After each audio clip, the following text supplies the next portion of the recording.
Cyberpunk Uncensored.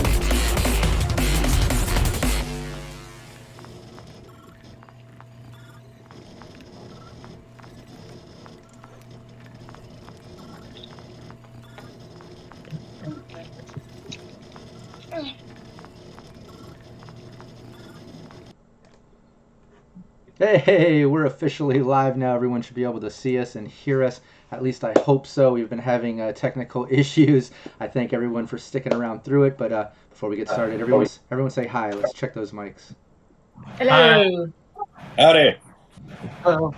All right, I could hear it. Naomi, let's check yours one more time. Hi. All right, good. We can hear everyone. All right, again, chat, thanks for hanging out.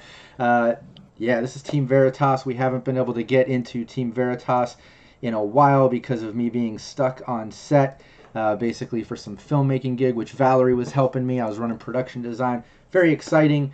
I love doing filmmaking stuff like that. However, being out for 2 months made me realize how much I love running these games. Getting back into my Sirenscape team, Team Nevermore, and now finally back into Veritas. I really missed this. It's absolutely therapy to me. I love playing with all of you as my players and hanging out with chat, and I'm just so happy to be back. And it was just a minor speed bump with those technical difficulties. It was just a little fuck with us, before we could get back into it. The technical gods or whatever had to just mess with us. But we got through. Again, thank you, chat, for hanging out. This is our weekly Cyberpunk RED, or well, not weekly. It's the second and last Wednesday Cyberpunk RED team that we do. However, it is going to come to a little bit of a change at the end of this current campaign because Naomi and Will can't continue on with this team. You might recognize Will from Team Nevermore. He'll still be doing every Saturday. But yeah, once that happens, there's going to be a little evolution of the team. I have something in mind, and we'll kind of get to that over the next couple sessions. But first, let's get through the current campaign, Hoodoo Voodoo. Before I get into a little recap and we get into all that and we start playing, let's hold on. Let's take a moment. Let's do like we always do. Let's go around the table. Everyone introduce yourself. Let people know where they can find you online and introduce your character. All right, let's go around the table. Naomi. All right, I'll start. Hi, my name's Naomi. I play Cynthia the Executioner. Unfortunately, it is true. I'll be leaving, which makes me really sad because I really do love hanging out with you guys. But life calls, you know how it is. But I'll be always watching, so. Oh, yeah. No, yeah, we're sorry to see you leave, but we understand, shit happens, scheduling and stuff. And at least you've been with Team Veritas for this long and been able to kind of bring the team to the point it's at. I'm excited to see where it goes in the future and also to see what happens with the characters. I know there's been little rumors and hints of things in the character realm of what's happening, so we'll see how that evolves aside from the team and this current campaign. But yeah, let's keep going around the table. Jancic. Hi, I'm Jancic. You can find me at most social media as at Jancic_1. And I play Wolf the Solo.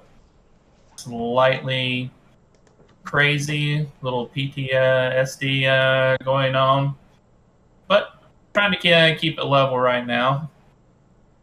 Yeah, I think he's been getting through. I mean, last session he did beat a man to death with his fists, but he put his hands on my boy there, Exactly. So crap's not going on. Exactly. And yeah, let's go over to my beautiful wife, Valerie Mulligan. What's up? Hello, everybody. Hey, I'm Big Val. Lots going on. It's great to be back. We did a lot on that set. Love set design. Do miss playing with you guys. I do love role playing. It's so much fun. It's my way of acting. Like I said, a lot going on in the next month. You'll be seeing my lovely face once a month. Hope you guys enjoy cooking because you guys get to see me cook out with Fallout. That's going to be awesome. So tune into that. So follow me on Twitter at cyber_Valerie to find out more information about that. But today I'll be playing Phoenix the Fixer. You know her. Yeah. What do I got to say about Phoenix? You guys already know her. She's a Southern Belle. A little chip on her shoulder. Fancy chip, that's all. Oh yeah, fancy chip, a little bit of a klepto. I'd say yeah, Southern Belle, except when she hits that synth coke, all of a sudden the accent goes out the door. She gets a little A little more straight, a little more serious. I don't know. Yeah, we still don't know where that comes from. Yeah, we're not sure what's the root of all that, but yeah, I'm looking forward to the Fallout cooking show that we're going to start up, following that Fallout cookbook and doing a whole cooking show, possibly with some in-character fun. We'll see what happens with that, but everyone stay tuned. It should be a lot of fun. Chris, it's great to have you back. I know you just joined the team, and then we went on hiatus for a couple months, but we're back. What's up? Introduce yourself. Hey, I'm Chris. You can find me on pretty much all social media at ColdSpider04, and today I'll be playing Tomcat, who's heavily influenced by Tom Waits and will be vocally acting as such. I apologize for your eardrums now. But I'll be playing the tech today, and I'll be getting the help from the team today to try to rescue my son. Oh yeah, most definitely. And Will, just saw you recently over there on Team Nevermore, where you get to play every Saturday. Now we're finally back with Team Veritas. Introduce yourself. Back with Team Veritas. Yes, my name is Will. You can find me on Twitter at Billy Huddles. I don't tweet all that often, but it's you follow me, I'll follow you. And you can, like Rob said, you can catch me every week on Team Nevermore, and as things evolve, who knows.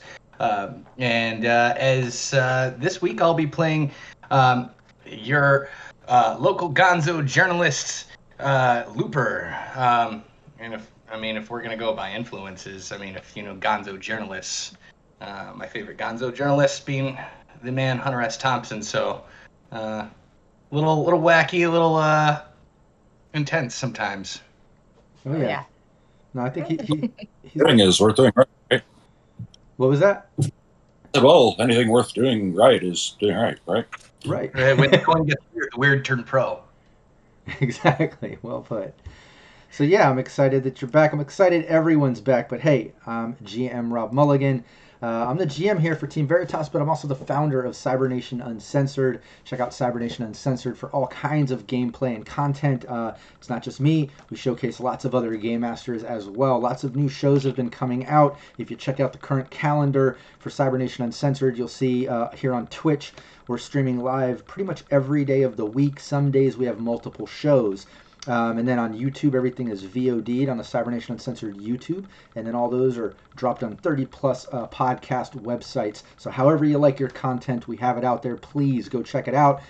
Give us a follow, give us a subscribe, give us a 5-star review, give us a share. We would really love that support. Also, make sure you join us wherever you see Cybernation Uncensored, like our Discord. Super active on the Discord right now. We have a bunch of casting calls going on for all this upcoming gameplay and show stuff. We're also looking for more GMs to even do more shows and more things. But we're also on Twitter, on Instagram. We have an active Facebook group. Anywhere that you see social media, you can find us. So I'd really appreciate that support. Also, we have an active Patreon, which I'm going to be launching a new kind of monthly cycled one-shot sort of deal and some other gameplay stuff and other opportunities. But make sure you check out Cybernation Uncensored on Patreon. I'd love to give a shout out to some of these supporters: Kevin Moreno, Joseph Holder, Naomi Madlass, William Huddleston, Jamie Minch, John Erfurt, Leaded Coffee, Chris Anderson, Matt James, GM Reservoir Panda, Rothan, a.k.a. Renegade 420, Samurai Mac, Steve Barr from Sirenscape being an official sponsor here at Cybernation Uncensored, Zeno, Zach Capricious Nature, Cyber Smiley, Raven, Andy Stretton, Copious Salt, Derek Lawrence, Daniel Terry, Alex Maxwell, Nicholas King, Tracy Goodwin, a.k.a. Stink Palm, Igor, Chris Callies, Homer's Odyssey. Seriously, without all of you, it just wouldn't be possible. I love doing this stuff. Because I have a passion for it, but it's absolutely validated by your support, especially the patrons over there.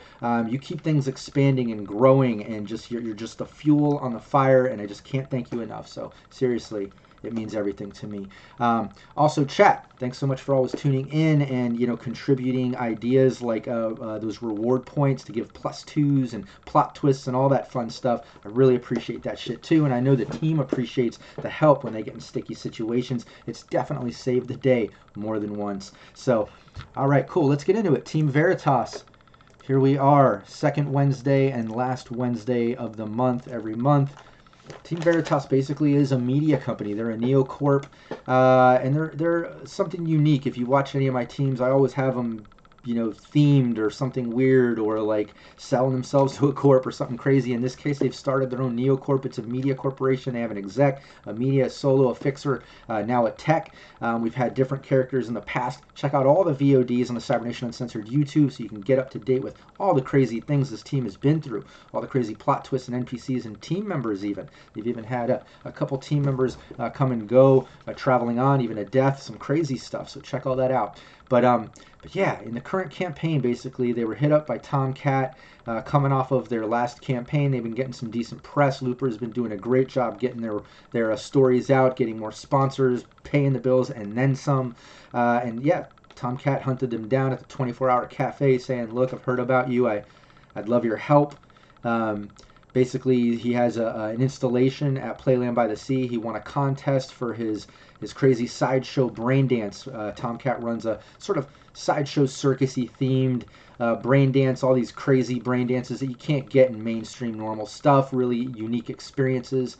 And yeah, he won a 2-week installation at Playland by the Sea. However, the Voodoo boys have kind of owned him, or well, put him under their thumb with threatening ways and just all kinds of fucked up stuff in the past, and they don't want him wasting time going and doing this installation, getting attention for himself. He needs to just be working for them, but he's finally trying to break off and make good for himself and make enough and maybe get out from under them and get away from them, in which case, yeah, they've been sabotaging his setup, doing all kinds of fucked up stuff.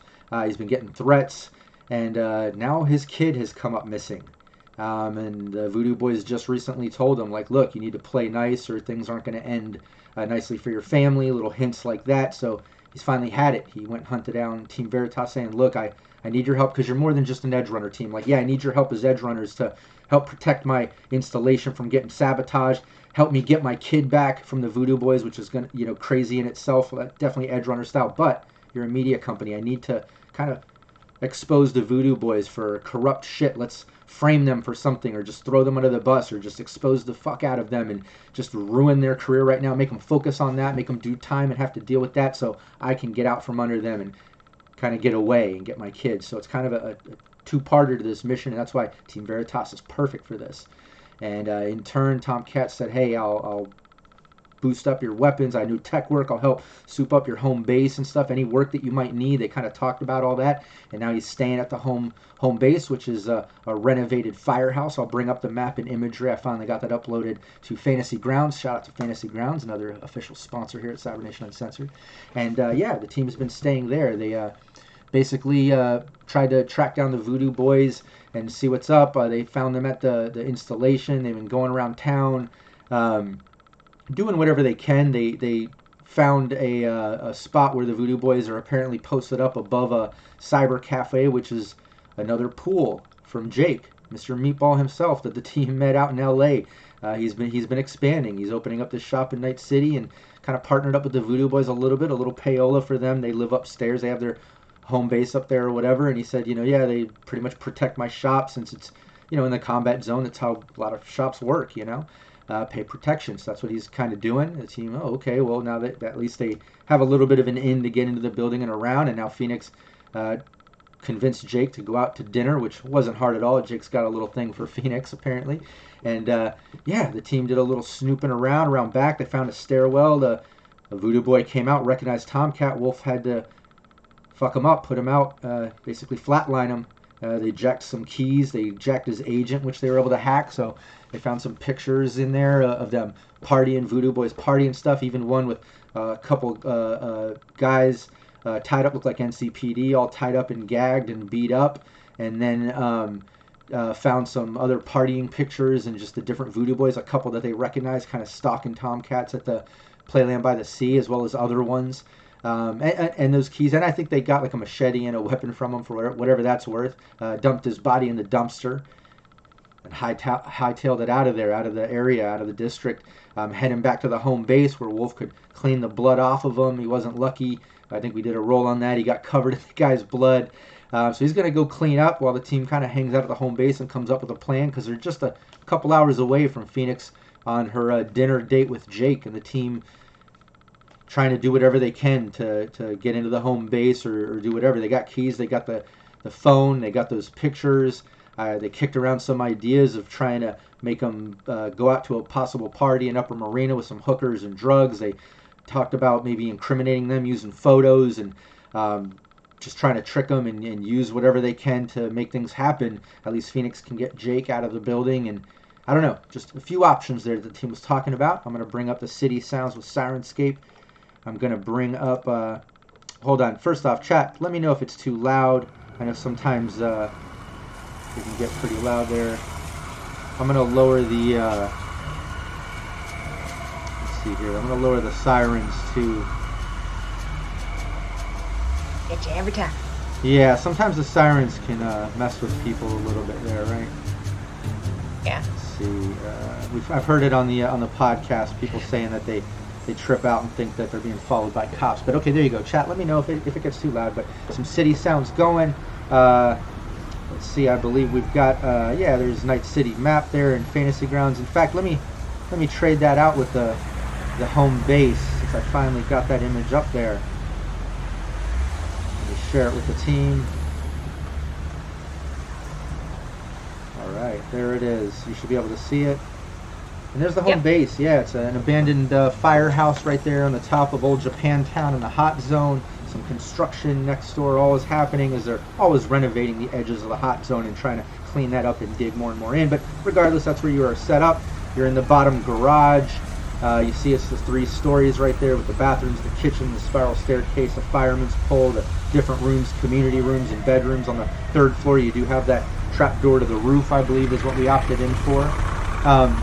But do remind me about the vehicle situation, because I know that Phoenix picked up some driving skills since previous sessions, learned from our Nomad before she went off to Tokyo, played by Jamie Minch. But what vehicle were you guys driving again? Didn't you guys get a Veritas? She leased a vehicle for... Yeah, I got a vehicle. Or something like that? Yeah. 200 Eddies? Yeah, I'm pretty sure you guys started leasing like a media van or something, right? Yeah, I'm pretty sure we did. Yeah, I remember that correctly. Yeah. There's option to buy it or something like that. Exactly, Leasing yeah, exactly. So you've got to maintain the advertisers in these gigs. But, okay, well, you're pulled there in the bottom floor. Van's down there. You guys are kind of in the communal living room. Wolf already hopped in and got a quick shower. He's cleaned up and back. I'll let the team take it from here and kind of role play out your plans. If we want to streamline right to Phoenix's date, we can. But I think you guys have some things to possibly do in prep or whatever till you get to that point. But I'll let you guys take it from there. I pull Tomcat aside and I'm like, hey, that thing we were discussing. Oh, yes. Is it time? Well, I mean, just you got any of the final touches on it? I'm gonna work out a few kinks on it, but I'll get it for you. All right. Keep me posted. Yeah. Want some coffee?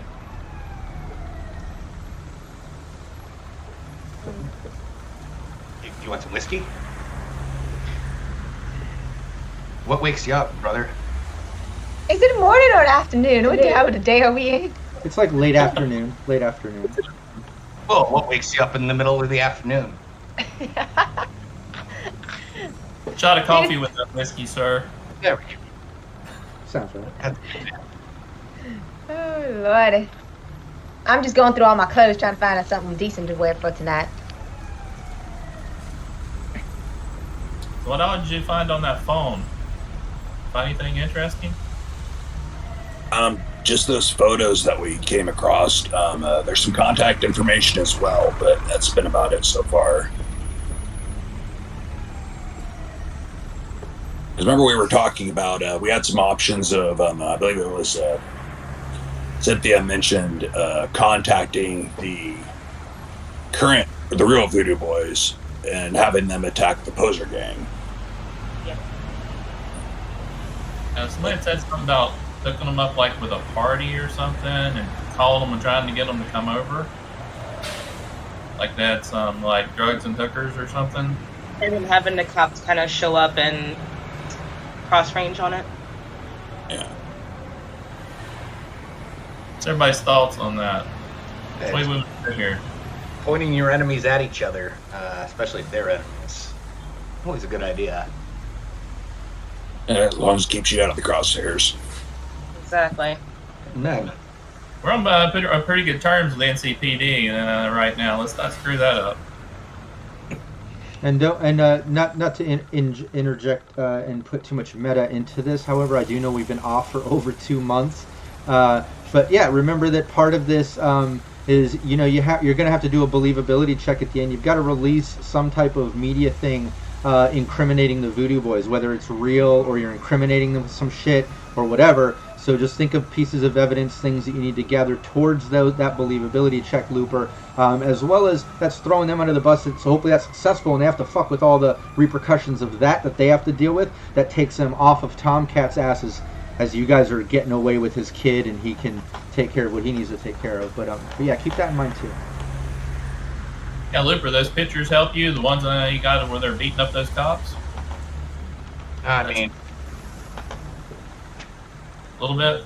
Gangs beating up cops. I mean, yeah. I mean, it's evidence, but I mean, it's nothing out of the ordinary. I mean, it's nice city who hasn't beaten up a cop at least once. Have anything that can incriminate them for something much more nefarious, though? I think we do. Well, we have access to their building, and we have Meatball's email in place where all the access of everybody's email, so we can go through all that stuff, try to find some incriminating evidence. Yeah, we already have the kidnapping of the child. Like, Tomcat's kid, that's already level enough for a cop to want to investigate. We need something that's going to drive them effectively mad and want to hit them. Yeah, we got to remember that his kid might be up in that building. We should, before they decide to jump ship and run, we might get over there and deal with that. Exactly. I believe we were trying to drag some of them out, like with the party idea or whatever, or so we could go in there and they might just leave a couple of people there. Right. I'm thinking more of like a killing blow, though. Like, obviously the idea is to get him out, get him in a safe area, but like if we don't stop them, they're just gonna come back. They're just gonna keep going, and maybe even possibly escalate, which is something I definitely don't want to see happen. I don't know. Well, maybe if the NCPD is waiting for them at that location, that might keep them busy for a while. We could always, I mean, again, we could always pit the posers against these new guys in town. I mean, What are they panhandling again? well, there's the Voodoo Boys that have been around for, they're posers, and then like these new guys who are hassling Tomcat here. I do have knowledge that they're pretty new in town, but they're pretty legit on the actual voodoo scene. And they're not. Is there drugs, trafficking? What are we going to try to pin on them to get cops to notice? And I think this was Thank the you. reverse of that too, if you remember. I think this was the Voodoo Boys that have been around, that have been kind of, posing as Voodoo Boys forever. But then there's the kind of the new, real, more cutthroat Voodoo Boys, Haitian version that have kind of hit Night City recently. But the ones messing with Tomcat are the original ones, the kind of poser Voodoo that are just kind of. We get them pointed at each other. They're sure to fucking butt heads. I mean, they're gonna butt heads, but let's be real, the posers are gonna get ripped to shreds almost immediately. But then we get the cops in there in a nice three-way fuck session. I That sounds don't. great, actually. How we Yeah. gonna set that up, though? Unfortunately, as much as I hate to admit it, we're gonna have to get the cops over there on false pretense, because like inter-gang fighting is not gonna be a reason for them to want to show up and raid the place. They need an actual reasonable cause to show up and raid the place. That's what We need one of those Mexican shady standoff. cops. What? I said, get a good old Mexican standoff. Yeah, we want the at noon shootout happening, but we have to give a reason for at least one party. Do we to know be- any of the shady cops that are involved with any of them? Get them in there. You can ask Emma. Well, what kind of do you have with the PD? Or with Night City PD, since you're the executive? Or you? Yeah, no, not. Well, we know the police chief. We just kind of I wouldn't count on Rippin right now. I mean, he's got a lot of other shit, and I don't think we know anybody. We don't know anybody else in the PD system, so that's fine. Wouldn't Phoenix have any kind of like lowdown to any down on the streets of beats of hearing anything that they're trafficking or anything? Their main. No, I think it was Looper did a Library rumor check? No, it was a rumor check, but I think it might have been passive. I can't remember, but we did a rumor check that basically verified Voodoo's Voodoo moved home base above the data pool data term cafe chain from LA. So we kind of caught that rumor too, that their home base got moved, and then you found out that it was the pool and it was Jake's spot. But yeah, no other. You guys never really pressed any other sort of street stuff with Voodoo, or unless I'm forgetting. What made them come over here? Yeah. Do you think you can maybe convince Meatball to like drop some knowledge he may have, whether it be overhearing or like anything like that? I I need a chatterbox, but yeah. I'm not even know what I'm digging for. Like, we don't have really much. We need to find out why they came over here. Do we even know that? Why the Voodoos? They're already in. Now. Well, they're already here, but they got the poser ones, and then we got the ones that moved in from LA on top of Meatball, right? No, okay. No. Those are... No, listen, follow me. Voodoo Boys have been around since 2020. They're in red. It's the Voodoo Boys. The same one, the only one. They've been kicking it. They're the Voodoo Boys gang. However, it's just now, during the time of Red coming to light, that during the evolution into 2077 of them kind of getting into net running stems from the real Voodoo Boys Haitian gang coming over, coming into Night City now, and butting heads with the original Voodoo Boys, which are the original Voodoo Boys that have been around forever. The ones fucking with Tomcat. They're in LA. They're in Night City. They've been around for years. Yeah, but now they're starting to kind of come to light as a poser gang, not in the sense of poser like changing their look things, but maybe a little bit coming to look like Haitians and Voodoo style people. But yeah, it's just coming to light now that the real Voodoo Boys have been coming overseas. There's been like rumors of button heads and little fight stuff and things, but it's not really coming to light. That's not really big news yet or anything. It's just little stuff that has been going on. So they basically took the moniker, benefit off of it, and then the real Voodoo Boys showed up, and now they want their name back. Right. Rippin still does us a favor. There's the Voodoo White Boys, and then there's the actual Voodoo Boys. I mean, I just picture the White Boys movie. Have you ever seen that, White Boys? That's so funny. Wolf, yeah, you were 100% right. Chief Rippin does owe you a favor. In the previous sessions, if you guys saved his missing daughter and got him reunited and stuff. So yeah, he definitely owes you a favor. Yeah, and then aside from that, about the other Voodoo Boys, clash of rights or whatever. Phoenix is right about that. Plus, Tomcat, Cynthia, or Looper, whoever mentioned about the phone, you're right about that. You at least have the phone, whether you can use it to pull out members from home base to kind of clear out the area, or use pictures on there to incriminate them, or pull strings or whatever. So all of you have said very valid things. I think you're kind of bouncing around some good ideas, and maybe combine there's something there or not. I don't know, but yeah, you've only got a couple hours before it's date time for Phoenix and Jake.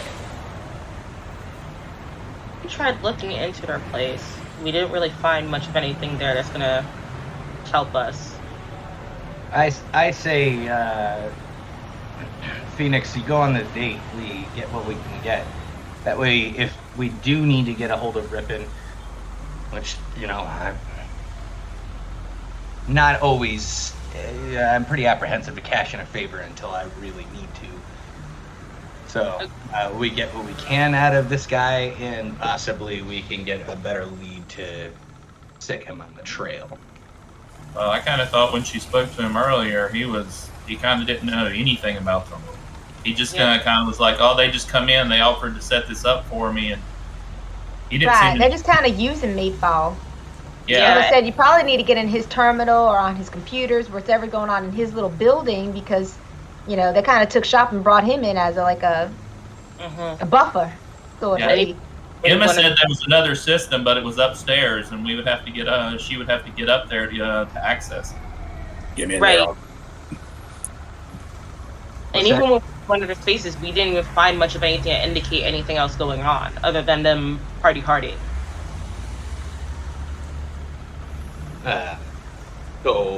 Sorry, what was that, Tomcat? I said, get me in there. I can get it open. So. No doubt. Let's get this meatball rolling out of the pan, and we get Emma into his computer. We get Tomcat to open the door up into the upstairs. We do a little. Snoop been trying to get some kind of criminated evidence. And his kid is there too. We also use the dude's agent to lure at least most of them away with, hookers and drugs to a discreet location far away. I agree. I say we hook them up somewhere in old marina area and somewhere that can get easily busted. Also, Some underage people. Can't be Get a little creative. It's too far away. What's going to stop him from like, hey man, you might just have to handle that yourself. Yeah, you gotta go the in between. Yeah, exactly. So give us a good amount of time, regardless, to go in and out. But at the same time, we have to think of a way to make this look as believable as possible. Otherwise, then the whole plan just kind of falls flat. well, if we can get them to leave and go up to Upper Marina, then as soon as they leave, we know we're going to have a good amount of time before they come back. Exactly, that's a good one. Yeah. You don't have to worry about Jay, because even if I show back up with you guys, it's not going to be like, oh, get out of my place. Mm-hmm. Yeah. So we're going to go in the side door. We're going to try to set that up. Who's going to call? Sure. Sure.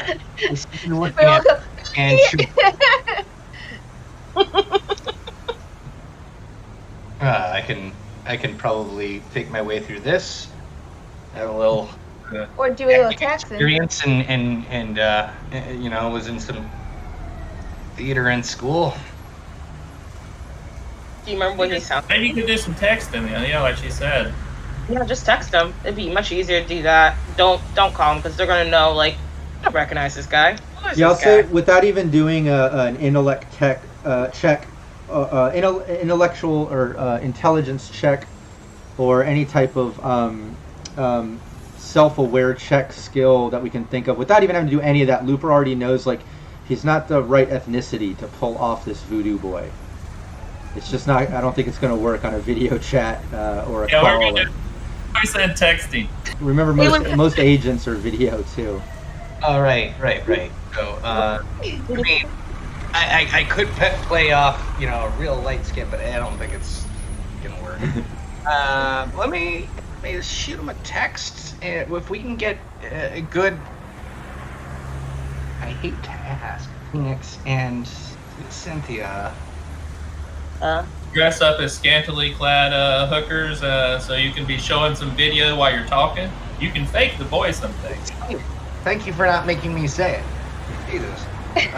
That's Yeah, I know where your mind was going, Looper. just. And we need The girls look at Wolf like he's the chauvinist pig for saying it, even though it was Looper's idea. Relax, you put your boobs together. Give some cleavage from you. You're showing faces, just as if you're dancing around a coffee table. Get some bodies in, get drugs on the coffee table. You can use some of my sin coke. That's fine. Don't show my face. You can't do that, but you can show a leg. We can always get more drugs too. That's always fine. Okay, let's We do got this. some with Phoenix and that boy down in L.A. Do I get a say to having to put out the razzle dazzle, or am I just gonna be pigeonholed into this role? Well, what are these fools' drug of choice? I mean, I would guess if you're black lace or blue glass. What?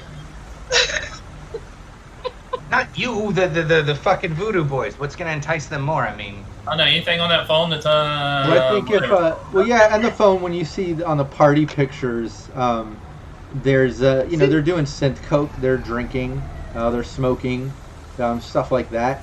They're not really doing hallucinogenics and real hard stuff. You do see the occasional other sort of like air hypos, can't tell what they're doing, so maybe designer drugs or something, but yeah, just kind of their staple is synth coke and alcohol and smoking. But yeah, if you guys want to stage something like Looper said, Wolf more loudly suggested, if Cynthia and Phoenix are down with that, I would have Cynthia and Phoenix do a wardrobe and style or acting, and give me those 2 skill checks. Either wardrobe and style or acting, and Looper I would want composition. For you kind of setting up this image and things in this text. And if Tomcat and Wolf can think of any way to assist with any other type of skill check or something, I'll allow it. But I can't think of anything offhand. I think the wardrobe and style from the girls going hand in hand with Looper is. But I'm open to ideas if you do think of any creative things, yeah. Well, we could roll streetwise to get the drugs.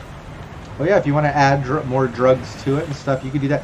Something like that. Phoenix actually as a fixer, she could source. With her rank, she can source anything up to that price. So, if you did want to get more drugs, she can get it. You just gotta buy it. Okay. You want me to roll the wardrobe and style? Yeah. Give me that. I'll bring up the dice on the overlay. There we go. Yeah, go for it. Nice. Wow. Oh, nice. Wait, why am I cooking? yeah, you rolled acting. Yeah. Acting is fine. Yeah, either acting or wardrobe. Whatever and one style, you have the most in. Yeah, whichever one Yeah, you have. that I do not have. I got style. What was that? I got did style. No. What was that, Cynthia? I got 16 on my acting one. That's good. Yeah. So look, between that and wardrobe and style, I'll allow each one of those things kind of giving an assist to the composition. So you're at the base 13. That's enough that it's passable. I'm going to do a little check here and just kind of see the feedback that you get on it. Give me 1 second. Maybe, hopefully, they think I'm. That's the best I can do. Make it look like someone who is sweatily holding the phone. It's. I don't know how they talk to each other, so. Well, yeah. depends. I just rolled an 11 total on their perception and trying to figure that out. So yeah, the second you send off that imagery of Phoenix and Cynthia looking all sexy, cleavage, butt cheeks hanging, fishnets, and skimpy clad neon weird high fashion stuff, just looking like streetwalkers, I guess, a little bit, with synth coke and alcohol laid out. The second you send that image out, you get a hit right back to that agent, and it says, where are you at? What's up tonight? Give them the address to the All Night Diner. Right next to it. I'm gonna add some luck into this. I'm gonna add 3 luck. Yeah, we didn't come up with an address. Oh yeah, we did not think that far. I didn't think we get this far. And use the All Night Diner up there at the marina. Just gonna be sending them as far away as possible. So just send them on a wild fucking goose chase. That's a good ways off, I'd say. Yeah. So where do you want to send? What do you want to send them? Before I used 3 points of luck, I forgot to put that in the thing. So that'd be a 20. Nice. We need to drop a pin in the middle of nowhere. Do we have something? idea? I think this might work. Should set them on a. With being a 20 because I used 3 points of luck. Oh yeah, no, that's a definite success. Where do you want to, convince them that you're partying and stuff? And while you're talking to the team and trying to figure this out, you get a follow-up message to the agent, and like it just says, "What's up, my boy? Where have you been all night? Where are you at? Let's get this party started." Looks like you already got started. Yeah, you gotta head to this location, man. We got girls, we got goods. Come join the party, man. Like, I stumbled upon the holy grail of parties up here. What's the what's the location? What are you gonna give them? So we're trying to. So the location we're trying to get into is. It's in the old combat zone, where up above the pool that Jake opened. Hi, Watson.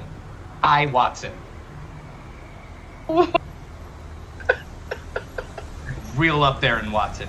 Yeah, one of those undeveloped mega buildings. That'd be a great place. They're building those up there now. Yeah. Yeah, definitely a couple empty floors at least. Yeah. It can be a great party. Yeah, you already had a great composition. Like I said, you've already locked them in. The photo sells it. You're getting messages like they're eager to party, wondering where you've been today, not knowing that he's real life in the dumpster dead. But yeah, you hit him back with that location. Wolf finds one of the big living stacks and complexes up there, and you drop it in. Within a couple minutes later, you get a message back just saying, "All right, we're on our way. What's up? You there now?" Yeah, brother. All right, cool. Yeah, you get a message back. We're on our way. See you soon. Let's roll. All right, that's a go. Let's get out of here. Oh yeah, I'm driving. Oh yeah, someone's got to drive. That's your cue, Phoenix. The car, can you? Wait. Are you driving your date? Yes. Oh shit, that leaves us without a ride. Okay. Oh. We can call them up. We got money. It's fine. Okay. All right. Cool. Let's get up there. Let's get to it. Yeah. So where are you going? What's the plan? If you remember, Jake lives. He's staying in a hotel just a few blocks away from the pool, just kind of on the edge of the upper marina, in between the old combat, just past the old combat zone in old Japantown and such. Here, I'll bring up the map. So he's kind of like in between. Actually, I guess it'd be more like in the Glen, but north side, kind of where Glen touches upper marina, almost where old combat zone hits old Japantown. That's where his actual hotel is. But the cafe, pool cafe, is down near the old combat zone. But yeah, where are you headed? What's the plan? Where is Meatball Apparatus now? I give him a call to find out where he's at. Thanks, normal. Yeah, he answers right away. Yeah, I'm at the hotel. You scooping me up? I'm getting hungry. Let's hang. Yep. I'm gonna grab you. What's going on with your place? Who's watching it? You got a manager now? Yeah. I mean, I've just got my assistant there. It's just one of my local hires. He's just a tech. He's just watching it. They're going to be shutting down in a couple hours anyways. We're having short hours since we just moved in. So it's all good. I'm free. I'm yours all night. All right. I'm coming to get you right now. All right. I'll see you soon. Hangs up. All right. The plan is I'm dropping you guys off at the cafe. His assistant's there, so he doesn't really remember you guys that well. And then I'll go pick him up. And we'll play it from there. I remember me, but I mean, it's just. Well, we're going in the side entrance anyway. They're not gonna know we're even there. Does that work so well? We shouldn't come. If I remember correctly, we should be able to just slip right by him. Yeah, he's not gonna pay any attention. He's just probably a little low life that don't even pay attention. Just getting paid to sit there. Exactly. He does not get to pay attention to all that. No, and he said they're gonna be closing up early, so. Sneak on in there. So let's go. Be in the car. Really infuriated my skin. Do we What are have? you doing? That last dust storm that came in a couple weeks ago, I think, it just gave me. Anyway, let's go. No, did you bathe since then? Well, of course I did. I do believe Ace, that was played by Wandering DM, hooked up the home base with some stack washer and dryers. I would suggest the team uses them sometimes. Boy, looking at the DAS. Yeah, they're great for washing bloodstains out. But yeah, you're on your way driving. Phoenix is driving. Where are you headed? Meatball Jake is at his hotel waiting for you to pick him up. Just a handful of blocks from there is the data pool. You got the team in the van with you. Where are you going? I'm gonna drop them off there and kick them out. Let them do their thing. Okay. Yeah, you pull up. It's kind of like how you saw it before. It's crowded. It's a new data pool. These are few and far in between right now, especially with the fragmented internet issues going on during the time of Red. So the place is crowded. Lots of people coming and going, getting on. You don't see Meatball as you wouldn't. You don't really see any Voodoo boys hanging out as you didn't before. It just looks like a data pool cafe. But all of you get dropped off. You're out front currently as Phoenix drives off and heads to the hotel. Phoenix, just to streamline that a bit, you scoop up Jake. He's excited to see you, gives you a hug. Said he made reservations in a restaurant over in the Glen, not too far from the hotel, and it should be really nice. It's an Italian place. Just he said it should be just as nice as the place you went to in LA, and you head to the restaurant and go kind of start your night. But back over to the team, getting dropped off. You're out front. I'll let you take it from there. Should we go to the side entrance and take a look? Yeah. Good. Yes. Let's go. And Phoenix chimes in through the chimes. Don't do anything stupid this time. Not killing anybody just yet. Oh my God! One time. Well, it has happened a couple of times before, Tomcat, but Just I be feel careful. something stupid is not quite Veritas.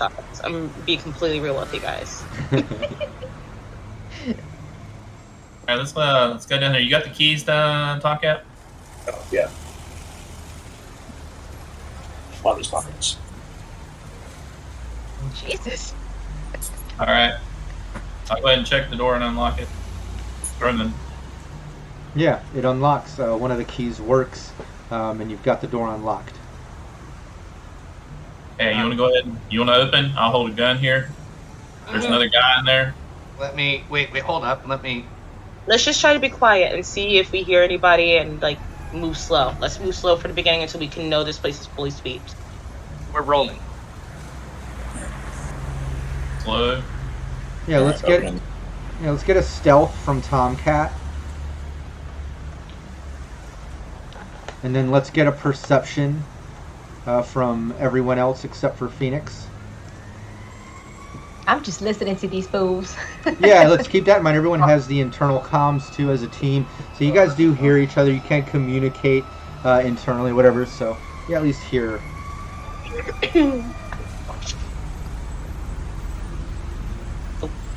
Ooh, critical fail? Ow.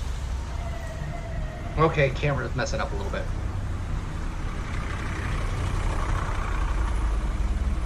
Okay. These are new. Sorry, these are new.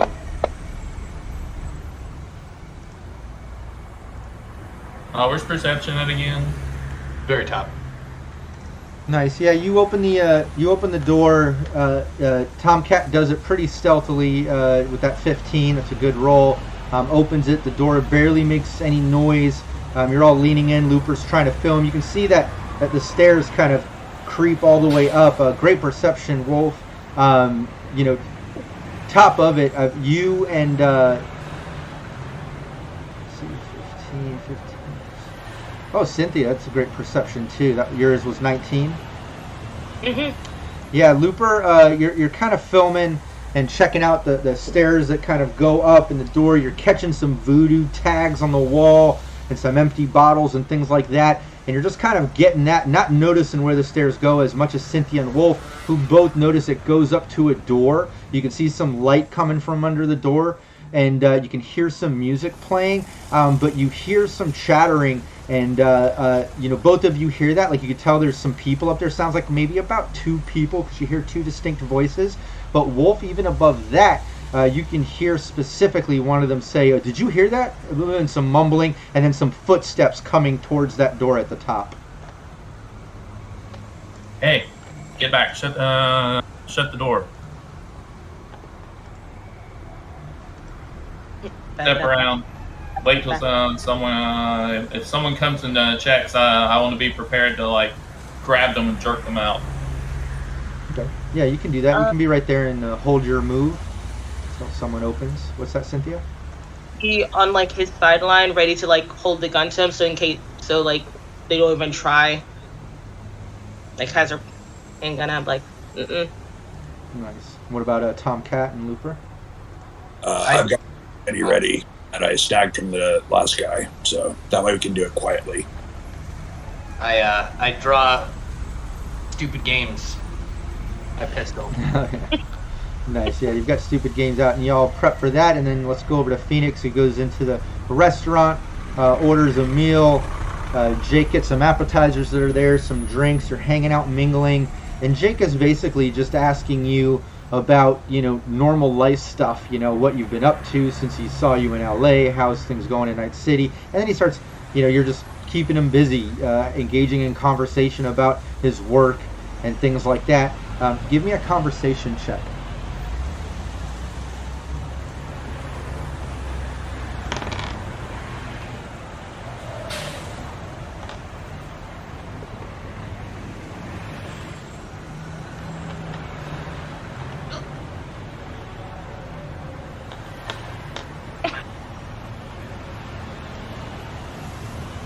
I got a 1.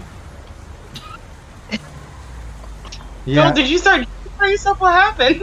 Yeah, Jake can tell that, like, things are, you can basically, tell that the conversation's not going that well. He's been kind of dancing around, subjects about what he's doing, what you're doing, and he's starting to kind of get a weird feeling like you're not really into him or something. Like he's just feeling like you're faking the conversation, and this because he's just blunt. He straight up just comes out and says it, and like, you just don't seem right. You're just not really, you keep looking around. Every once in a while, I hear you kind of mumbling to your internal agent or something. Like, I'm not an idiot, Like, do you really want to be here? Did I read this wrong? Jake, you're definitely on the right little track there, my darling. I don't mean to mislead you, my friends. You are my dear friend. I do consider you as a friend. Nothing more romantically or anything like that, but I am just a little distraction tonight. That's all. Just a little bit out of a little distraction, and that's what I'm using you for. Nothing personal. Please don't ever think that. Give me a perception or a persuasion. Sorry, persuasion. Did you just say she was using him? What was that? Did she just say she was using him? Yeah. She did roll as a distraction, like she's been going through some shit or whatever. That's She didn't say she was distracting him. She was using him as a distraction because she's been going through some things. That's how I heard it. Yeah. Yeah. Looper's like what? He doesn't pick up on the like the female like persuasion. Like what? Oh, what? Persuasion, not perception. Persuasion. Oh, yeah. sorry.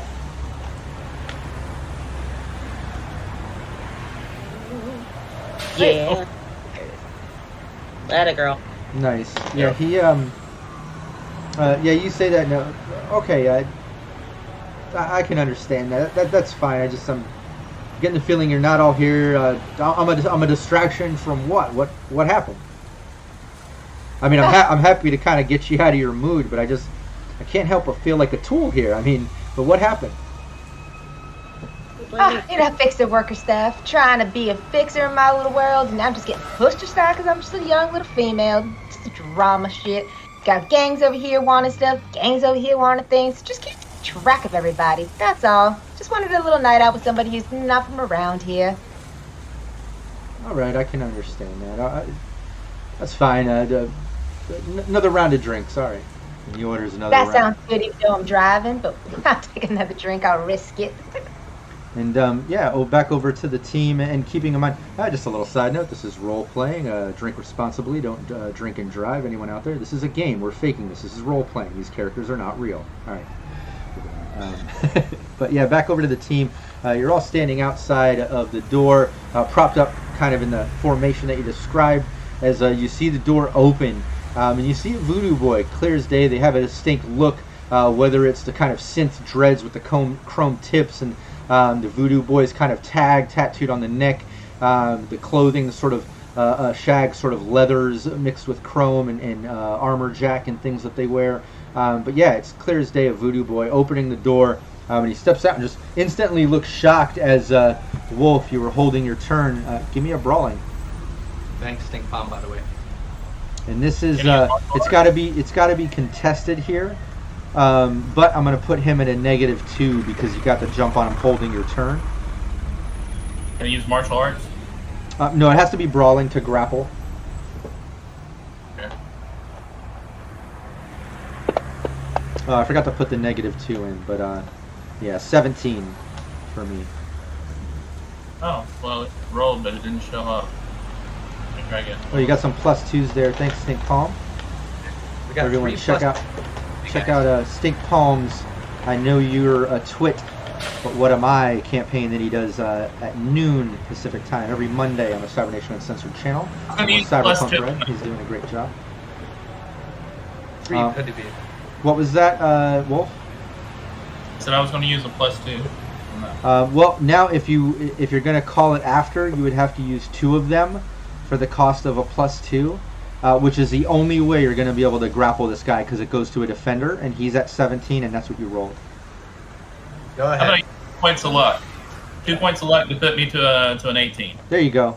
Even smarter.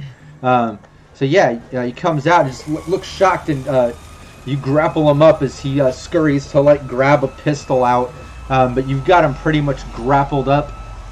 Everyone else, let me get. And I know Cynthia was holding her move. What do you do? You were going to put the gun up to him? Say something. Yeah, points her the big pistol she has immediately right to his head and is like, "Shh, answer my questions only." And Tomcat. Well, I was going to hold the machete to his throat, but then I realized I didn't add the machete to my inventory. So, Well, I'm you just have gonna- it though. You have it though. You took it from that guy. Yeah. yeah, I just didn't have it in the inventory, so I didn't know what to roll. It's all good. Yeah, you're holding it up to his neck. Throat. And be like, you should listen to the lady. And Looper, all this is going down in a matter of seconds. Wolf grappling him up. Cynthia with the gun, telling him, "Shh, just answer my questions." Tomcat with the machete. What are you doing? No, bitch, you're on camera. And I just point the gun right at it, like right at his face, just. Telling him he's on camera, that should help.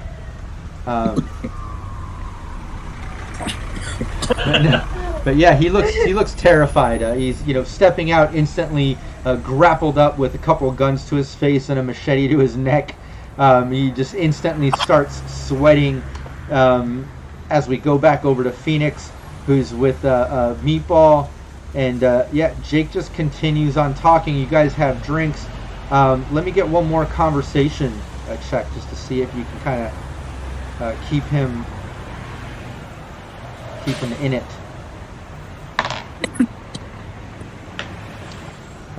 Yeah. 14.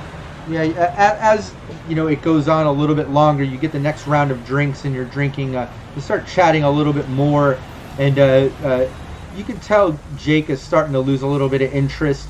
He starts kind of explaining to you, like, Phoenix, look, I'm just gonna be honest with you. I've always been kind of blunt with you since I met you. Like, I'm into you. I think you're cool. I obviously I'm attracted to you.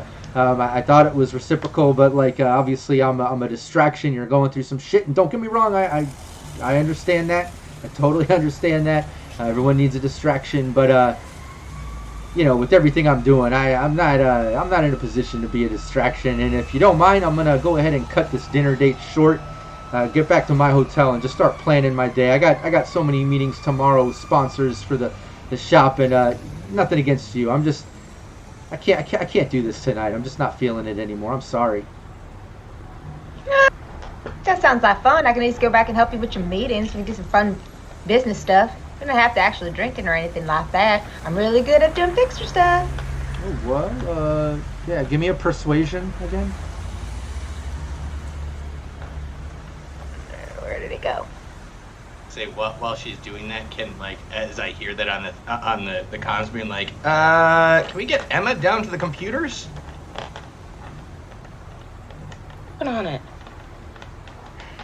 Yeah, and you've got 19. Emma and Anchor who are just being low-key out front and going into the data pool, just waiting for calls or instructions on what to do. As always, Cynthia, the exec, has these minions, and they are available. They're the team's personal NPCs, and even when they're not right in the thick of the thing, they're always nearby, whether in the vehicle or in this case in the data pool waiting for instructions. But yeah, Phoenix, you say that, and Jake just kind of scratches his head. He's like,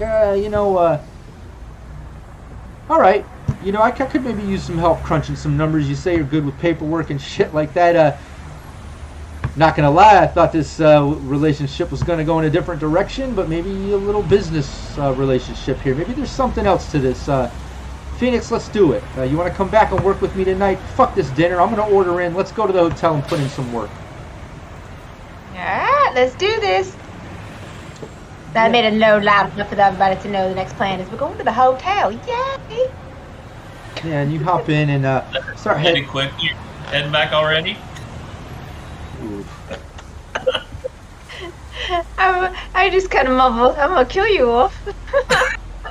And yeah, you start heading out, Jake, getting back to the hotel and start heading in that direction. Back over to the team. Wolf, you have this guy grappled up, all the machete and guns and things in his face. Let's get everybody... Wait, who do I not have in there? Let me see, 1 second. I have the combat tracker here. Okay, here we go. Cool. Everybody give me initiative.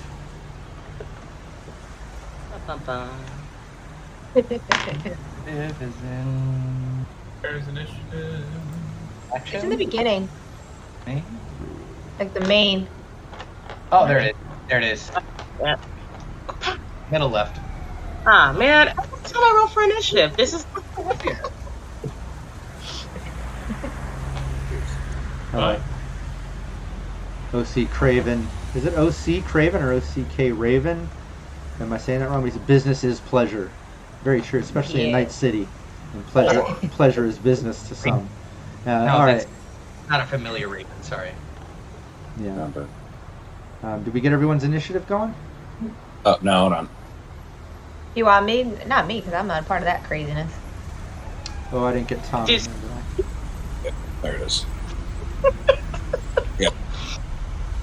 Okay, so Tom, you got 14. Wolf, a 4. Am I getting that right? Yes. And Critical failure. Yeah, and then Looper, 26, critical success, complete opposite of Wolf. That was That is crazy. And then -2. and Cynthia, we didn't get Cynthia's yet. Oh no, we did. -2. critical too. So she's at 0. Wow, a lot of critical failures and critical successes. This is a crazy session. This has been non-stop crits. Let's get them crits going. But yeah, I don't understand -2 in my...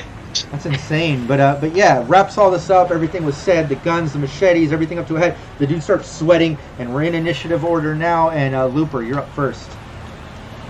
Oh, there. Where are your friends? How many are in there?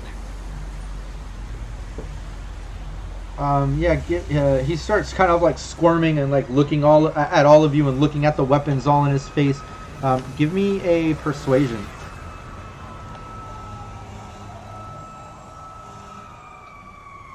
Where eyes? The glasses have come off.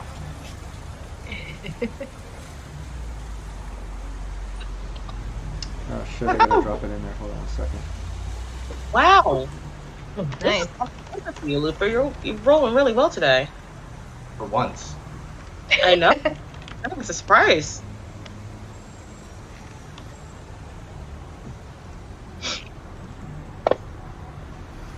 He's at a -2. Oh, and I crit failed, and he's at a -2. Yeah, that's a 4. That's crazy. But yeah, you say that you basically see him, his eyes bounce around between all of you, looking at the gun, looking at Cynthia and the machete and Tom and Wolf as I'm wrapped up, and he like grabs an arm. You see him was reaching into his jacket, and then he like looks back at you, Looper. And he's like, just one other partner, one other buddy. What is this? What is this? There's just one other buddy. What's this? Standard check. Let's just say that, okay? Look, you comply. These glasses, do you know who I am? These glasses could be yours. And now over to Tomcat. I'm gonna kind of push the machete in just enough to get like a little puncture and be like, so are we gonna start talking and get the other guy down here quietly, or do I have to go get him? Yeah, and Tomcat, give me a persuasion.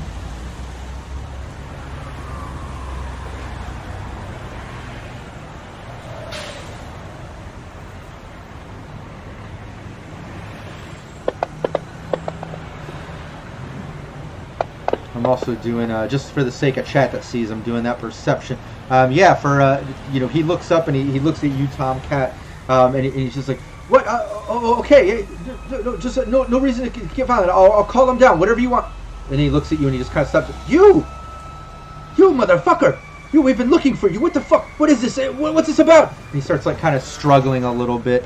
Well, you're looking for me. Here I am. Yeah, and Wolf, give me a brawling, as now we're on to the Voodoo Boy's turn, and he's basically trying to get out of your grips. This is going to be a brawling versus brawling, as he basically tries to break out of your grip.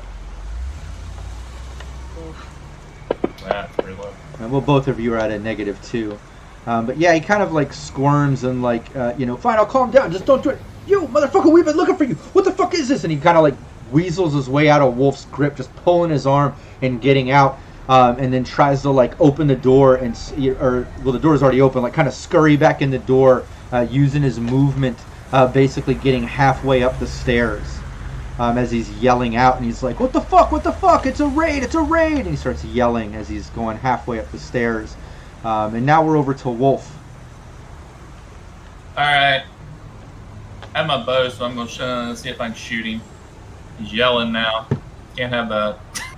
Well, it would take an action to arm the bow. Okay. Well, how do you have that? Because normally, like for instance, it takes an action to, to stow a weapon properly, to get one out. Unless you have like a hidden holster. But lots of times, I'll also do the equivalent. Like if anyone's seen Val play solos and stuff with like bungees or straps, to where it's easy to just kind of drop it slings around, or grab it. The equivalent. I imagine your bow might be strapped around you. It's like across my thing, so I can just pull it out and basically grab it just like that off my shoulder. Yeah, I'll allow that. We can do that.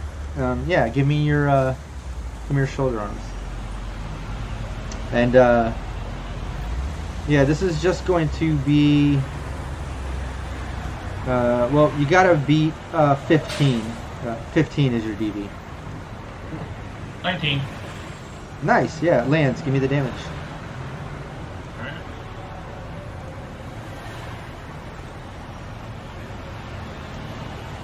Sorry, I'm still not used to this sheath. Still fun to use, though. Just Okay. Oh! Nice. You may have just killed that. Plus 4 of because I have my solo ability up. SWAT weakness. Oh, okay, yeah, so it would be 28, plus the additional 5 points go after that fact direct, because of the critical injury. So hold on, let me do a little bit of math. And a 3 for my critical. Oh, I thought that. No, it already generated the critical as broken ribs.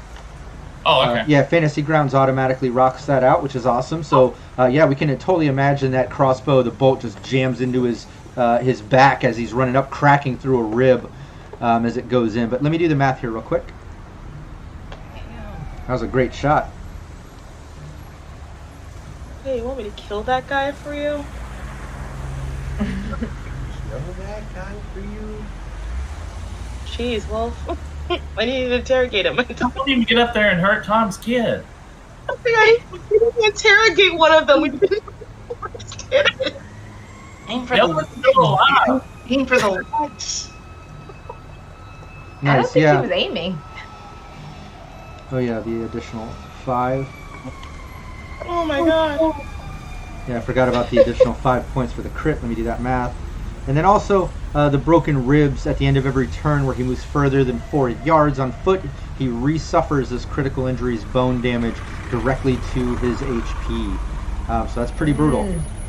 So he can't move more than 4 meters, which the door, he wouldn't be able to reach it on his next turn now because of that, with the distance of the stairs getting up there. But yeah, you shoot out that bolt as it cracks through his back. You distinctly hear bone crack as he screams out, a little bit of blood spray on the side, and he kind of takes to a knee, still getting up. What are you doing now? You have a move too, whether you want it or not. That's gross. Okay. I'm gonna move up and around him if I can to keep him from moving forward. Sure. Yeah, you can move up, and what's your movement stat? My move is 6. Okay, you can at least get up right behind him, kind of behind him. And yeah, over to Cynthia. Well, not your best decision there, bud. You should have just stayed still, like we said. Okay, so a couple follow-up questions. You said there was 2 then 1. Which is it? Yeah, he's not really answering questions. He's scurrying, dying, shot in the back, scurrying up the stairwell. He's kind of out of your conversation range too. I'm gonna have to move over. Yeah, I mean, he's pretty much engaging now and getting away and yelling. The producer. Should we just go up? Like, she looks at Tom. Should we just go up into the other room? Yeah, let's do it. Only one way to be sure. At this point, you might as well, because I don't. That guy looks like he ate it, man. Okay, Let's go. The dead man tell no tells. Yeah, so what is We'll Cynthia? stumble. What do you want to do? Heading up the stairs past him, just like casually walk, try to casually walk past him. Yeah, what's your move stat? It is brutal. Yeah, 12. What is it? It says 12. I think that's what it is. Yeah. No. Oh, that can't be possible. Yeah. No, I'm saying it's 12 meters. That my move is 6. Oh, move is 6, 12 meters. Okay. Yeah, you can pretty much get up right next to Wolf, unless you want to bypass an action and double up on your move using it as a run. Unless you wanted to do an action, but you're right behind the guy now, right next to Wolf. You got this guy? Yeah, he's not Okay. going much anywhere. Okay, yeah, then I'm gonna continue on. Okay. Yeah, use your action as another move, kind of passing that guy and running up the stairs. Your next turn, you can be able to use just a little bit of your move and just be at the door. You're just literally a couple meters from the door. But yeah, you make your way up there, and then over to Phoenix. You're in the vehicle, and you're on your way to the hotel. And just as you're kind of pulling up and parking, and just getting ready to kind of get into the hotel and help Meatball, he basically like looks at his agent and he's like, "Hey, do me a favor. Can we let's take a pause on this business. I got to get back to the pool. Like right the fuck away. Can you get me back to the pool? What's going on? Just a little bit of an emergency. It looks like I got to get back there and see what the fuck's going on. Can we go like now? Start him. Let's do this. And I get him in the car, and as we're doing this, I'm like, I start singing a song, just randomly, like, I'm driving Meatball back to where we started, trying to get them like started the whole trip, trying to get them listening to me sing off key. Yeah. But I'm gonna take a little detour and try to like get into traffic, try to get back over that door. Yeah. Give me this is either gonna be acting, or yeah, it's got to be acting. It's got to be acting. Yeah, I think so. Where's my acting? And I guess, how do I add my +2 on there? Oh wait, right here. I'll add my luck, and I'll do 2. There it is.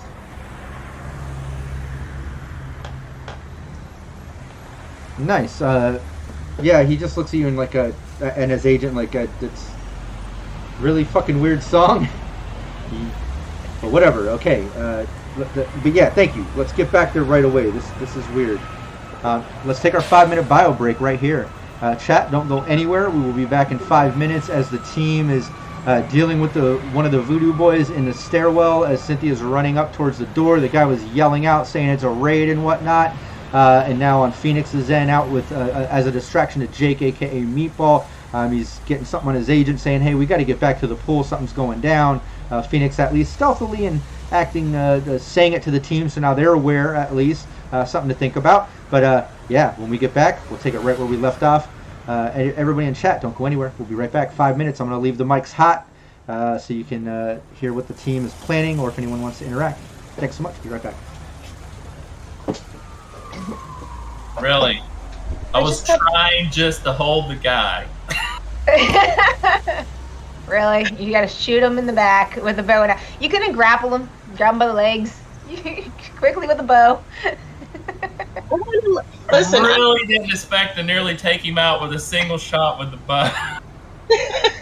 I have an interrogation skill I've been dying to use. The dude's now dying, and I don't get to use it. Do you see the irony? Dead yet? This is the second 12 hours. We went to this place. Some dude said, "You motherfucker," and then he damn near kills him. This has been a 12-hour period. Like, honestly, though, I'm not surprised because this is pretty on brand for us. That's fair. Yeah, everybody you guys touch pretty much dies, huh? We just knocked that one guy out when we went into that Russian place. You know, I just kind of sleepered him and knocked him unconscious, and then Cynthia executed 2 people with headshots. So I mean, it's not. Phoenix cannot leave you guys anywhere. I confirm nor deny that. Like, I there. I can't confirm or deny that, but I will say that there's a reason I have my nickname now. Exactly. That's true. Oh no, you guys are too much. Oh, goodness. I really was just wanting to hold him, but he got away. Oh, what were you thinking with the bow, though? Well, it was more for intimidation, you know, so... Oh god, he had me choking on my water a minute ago, and he was like, "You're on camera, bitch."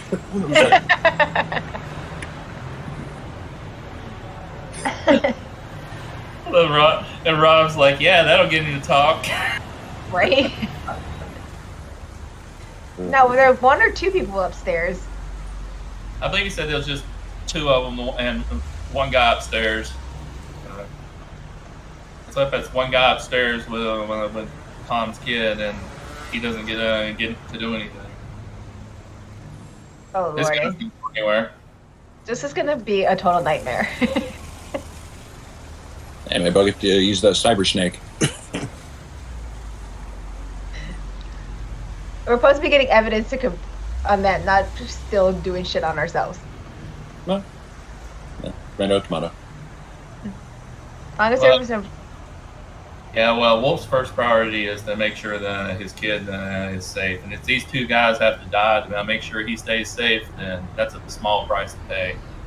The world's not going to miss a couple of Voodoo boys. Yeah, I mean, he's my kid. That's the other thing, so I definitely want to get these guys. get into a car accident on the way back. Good plan. So I owe money on this car, so maybe I'll probably have to like maneuver a tire blowout or something. You have been drinking. You wouldn't have to fake it too much. That's true. That is true.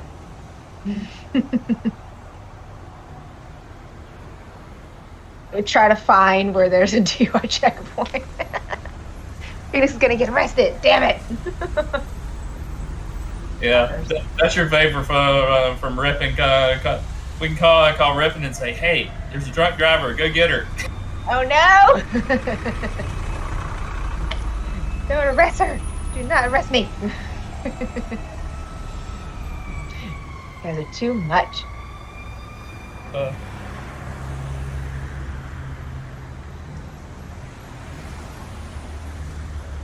Boy, dog. Yeah. I had every intention of just holding that poor guy there and letting y'all interrogate. That's what I said when you pulled out the bow. I was like, why is he pulling out the bow? Why didn't you just run after him? Oh, Kitty! You did Kitty. Kitty's taking Kitty over. belly. She turned into a cat. I honestly thought, oh, how much damage am I going to do with the bow? You know, it only does 46 normally. You know? Only? Just... Well, they have armor and everything, so... I assume Well, they he have... was relaxing upstairs, so I don't think he really probably had his armor on. Kind of caught him off guard. Well, you know, he shouldn't have tried to run away. What can I say? It's a bad idea on his part. You're such a solo.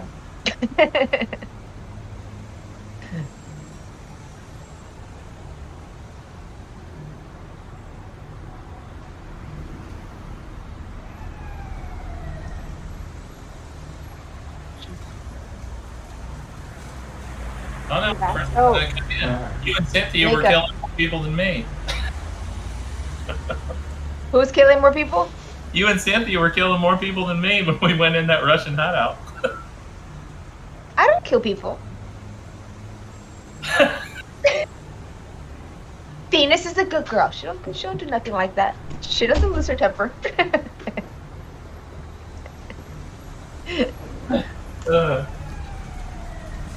I think my death toll is pretty low. Compared to the rest of us, I'm pretty sure. Yeah, I think mine is low. But the executioner, she's taken out a few.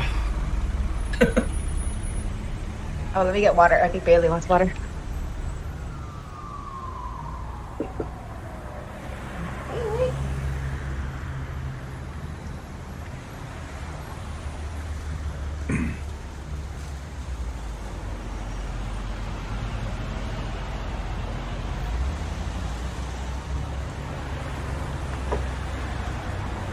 So after this, I might need to like ask about getting items from things like getting weapons and stuff like that from like the issue with the machete earlier, like so I know how to go about that. So Yeah, if you look at your sheet, you should be able to, on the right side, there's a tab that says items. yeah, You should be able to open that, and then just drag machete over into your weapons inventory on your weapons tab or whatever, combat tab. I'd have to look. Maybe it's on. I didn't know Yeah, I had under- to purchase or. I mean, I know we got it, but I didn't know if it was something I'd have to like purchase because of the price tag on it, No. and drag it over to inventory. Yeah, see if that works. I think it should. Fantasy Ground's super easy with the click and drag. It's all just dragging it into other Okay. windows. Try it. See if that works. Trying. I just want to use my irrigation skill. There we go. And machete, yay! Well, Cynthia, you know, Wolf learned all of his assassination skills from you. He watched you. He watched you.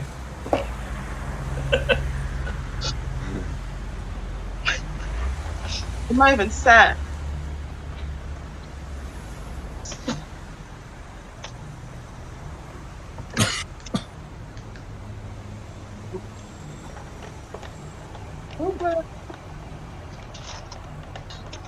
I had every intention of just holding that guy there.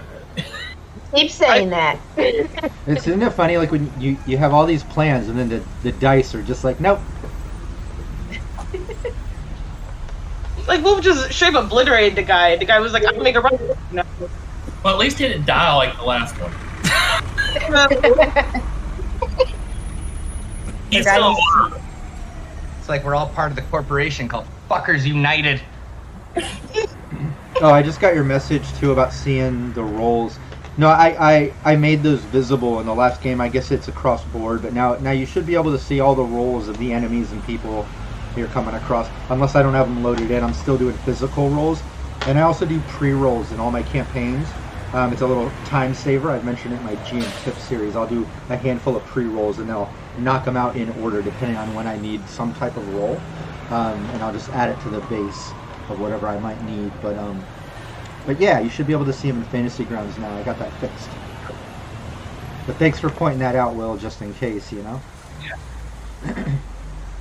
Sure. All right, cool. Get back on camera. Where did you go? What the hell? I was about to bring us back. All right, there you are. All right, we're back. Nope, we're back. People can see you chew. Everyone, look at Phoenix, aka Valerie, my wife, chew. Let's all watch her chew. I wish I could just go to full screen of just Valerie at this moment. That'd be fun. All right, we're back. So yeah, Phoenix and Jake are getting a little tense as Jake is like, just get me back. Whatever that song is, okay, fine, you can sing about it, but please, just get me back. This is a bit of an emergency. I got to get back there. And then now back over to the team as Cynthia kind of runs up to the top of the stairs, making it almost to the very top. We're back over to Looper. Oh, Jesus. Guys. Alright. And then I just have to race right behind Phoenix as she's going up the stairs because I don't want to miss anything. Cynthia, sorry. Not Phoenix, sorry. Yeah, if you want to, yeah, go for it. Give me your, well, what's your movement stat? 4. Oh, 4. Yeah, well, you could run and at least get up past the guy and get at least closer to the door. Unless you needed to use an action. It's up to you. As he's going by, I'm going to go, Looper, don't get blown up. No! No, Looper only gets his other teammates blown up, not him. Yeah. exactly. He's working on it. But yeah, no, just getting up there and just keeping her in frame as I try to follow up. Oh, yeah. No, and definitely Cynthia's moving much faster than Looper. She's got, just better skills with that movement. But you use all your actions for movement and run your way up with your weapon and still filming and at least get past the commotion and shit kind of happening. Let's get over to... that's weird that the combat tracker isn't it's still showing the numbers. Let me get that over in the proper window so chat can see it. There, it should be there now. Alright, cool. Yeah, sorry about that, chat. The combat tracker I had it in the wrong spot. Tomcat, you see all this shit going down. What are you doing next? I guess I'm going to follow suit and chase up after him. I've got a move skill of 6. Okay, cool. Then yeah, you can move right up next to Wolf and the Voodoo boy, and then you can use an action if you wanted to do anything, or you can forfeit your action to double up on your move and get all the way up next to Cynthia, up near the door. It's up to you. Yep, the top. Because if my kid's up there, I want to get to him as quickly as possible. Yeah, you're right up there next to Cynthia, almost to the door, just a couple meters away, and then that's when the Voodoo boy pops out some wolvers, coughs up a little bit of blood. You see him, Wolf, turning pasty white so quickly as like just his complexion is dropping. You can tell you did some significant damage, but he does take a couple swipes with his wolvers at you as he continues to try to hobble up the stairs, only getting 4 meters away, coughing up more blood because of his broken ribs and that issue.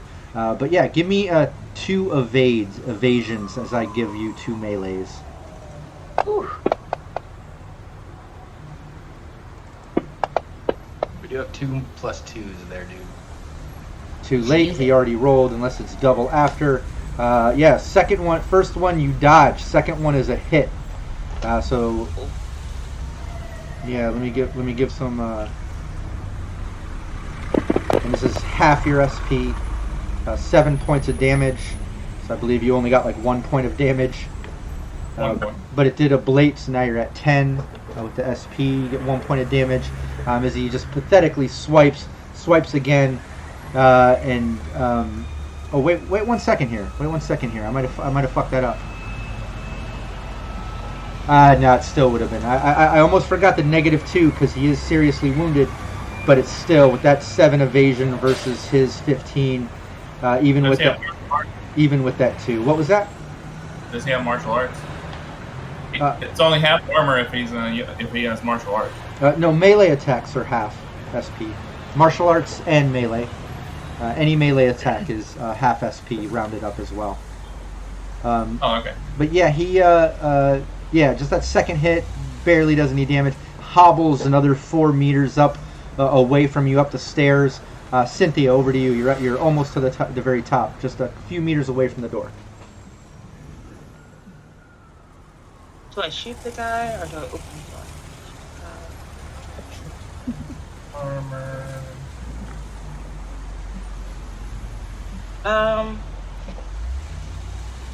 If I move to the door, I still have an action, correct? If you what? If I move to the door, I would still have an action, correct? Oh yeah, definitely. Yeah, you're only about 4 meters, a couple meters away from the door. You can move to the door, use an action to open the door, and then still have movement left, Or do whatever action you want to do. But the door's closed, and you can move up to it and still have an action and some movement. Cat butt, heat I'm gonna thick. move. I like that, that's fine. Door, and then I'm gonna stop at the guy hobbling up the stairs. Because at this point, dude, just go out. Just take it. Yeah, go for it. Yeah, you make your way up to the stairs. You're gonna take a shot at him? Mm-hmm. Yeah, sure. Give me your handgun. Also, let me point out to people listening on the podcast, their cat made an appearance on video, and then in chat, Naomi Madlass McGee said he thick when Rook Will said cat butt. So I just wanted to explain that, so it's not just randomly the GM just says, cat butt, he thick, like out of nowhere, and we just giggle and keep moving on, and people on the podcast are like, what the fuck is wrong with this guy? Anyways, all right, I thought we should explain that for a second. But yeah, handgun.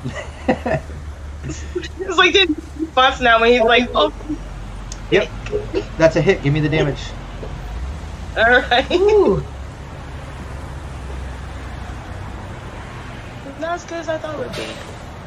Nice. Right, he's already pretty beat up, so. Yeah, you can tell that bullet went in, barely did any damage, but it looks like it did at least do something. But you have a rate of fire too. You can give me a second shot on that heavy pistol. I don't need to re-roll the hit again, right? Yeah, the hit, exactly. Your handgun. Yeah, give me your handgun. Okay. So re-roll for attack again. Yeah. Okay. Oh. Nice, that's a hit. Give me the damage. Much better this time around. Oh yeah. Let me do the math here. Yeah, the second round lays into his body. He instantly sprays some blood as he coughs up blood, taking a knee and still stumbling up. Looks at you now, then back at Wolf, and like you can just see in his eyes that are watering up, like he's looking at his last minutes here, hanging on by a couple HP at most. But you still have a little bit of movement if you needed it.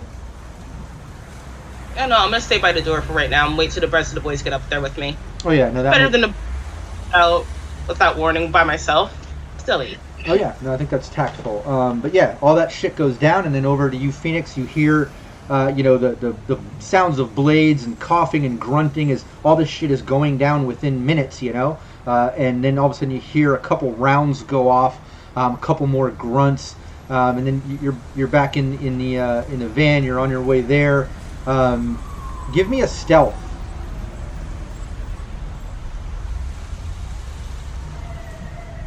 Oh yeah, I didn't know Jake and I gotta be manual. Hold on one second.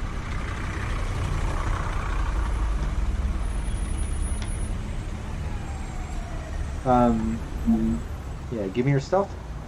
I did. 11. Okay. Yeah, as you're driving, Jake looks at you and says, puts his agent away and goes, is there a reason you're going around this block and going the long way? Look, is something up? What is going on? Can you please get me to the pool, like, right away? Like, he's noticing that you're kind of trying to kill time, like you mentioned in the previous round, you're going to kind of drive the long way and stuff. Like, you're trying to be sneaky about it, but he's noticing.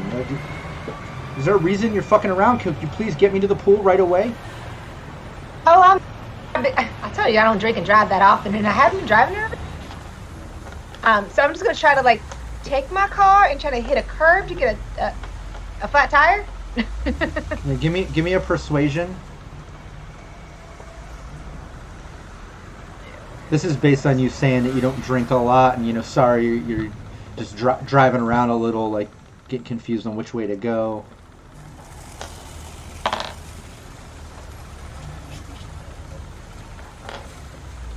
He just replies. He's like, "Oh, okay, I understand. Do you want me to drive? Like, I got to get there right away. Please, like, just get me there." What is going on at your place? What happened? Look, I'm just getting a message. Like, you remember I told you those Voodoo Boy gang guys are like my protection in Night City, at least while I'm getting the shop open. I got that deal with them. They watch it and make sure I don't get fucked with by other gangs and stuff. Well, I just got a message. Like, they apparently some shit's going down with them upstairs, and like I already messaged my assistant to shut down the pool and get everyone out, but like I need to get back there just in case my shop gets fucked up. Apparently they're getting into some shit. They're always getting into some shit, Alright. I'm gonna try to drive, and like I said, I'm gonna try to maneuver my car to hit something to get a flat tire. Okay. Land vehicle. Yeah, give me a land vehicle. It'll just be a DV13. +2s. We have +2s. Okay, I'll use one of those +2s. Try to get a flat tire. Yeah, thanks, OC Craven. Hey, let me know. Is it OC Craven or OCK Raven? Or O Craven? How should I... Like somehow you got to pronounce the C and the K together. OCK Raven. Okay, got it. I'll get that right now. Moving forward. Raven. Nice, yeah, Phoenix. You're easily able to kind of work it and kind of bump against the curb just as you're getting towards a light and pop the tire and kind of pull it over and just in that moment, Jake's like, "Gosh, are you fucking serious?" Like. Oh my god, okay, I'm calling combat cab, and he just hops out the vehicle and starts getting on his agent. Back over to the team. We're over to Looper. Let's see here, I'm about probably halfway up the stairs at this point. Yeah, almost halfway. You used your run. Yeah, you just passed them. You just passed the halfway point. You would have to use your double movement to get all the way up to the door, if that was your intention. So you'd have to forfeit your action, use double movement to run up to the top, if that's your intention, yeah. Yeah, that'd be my intention. I'm not, I'll use double movement so that I can get in a good position to have both coverage of the door and be able to see and shoot the whole thing. See and shoot with both my gun and my eyes. Oh yeah. Yeah, give me a perception. I'm gonna use a perception, you said? I'm gonna use my last 2 points of luck.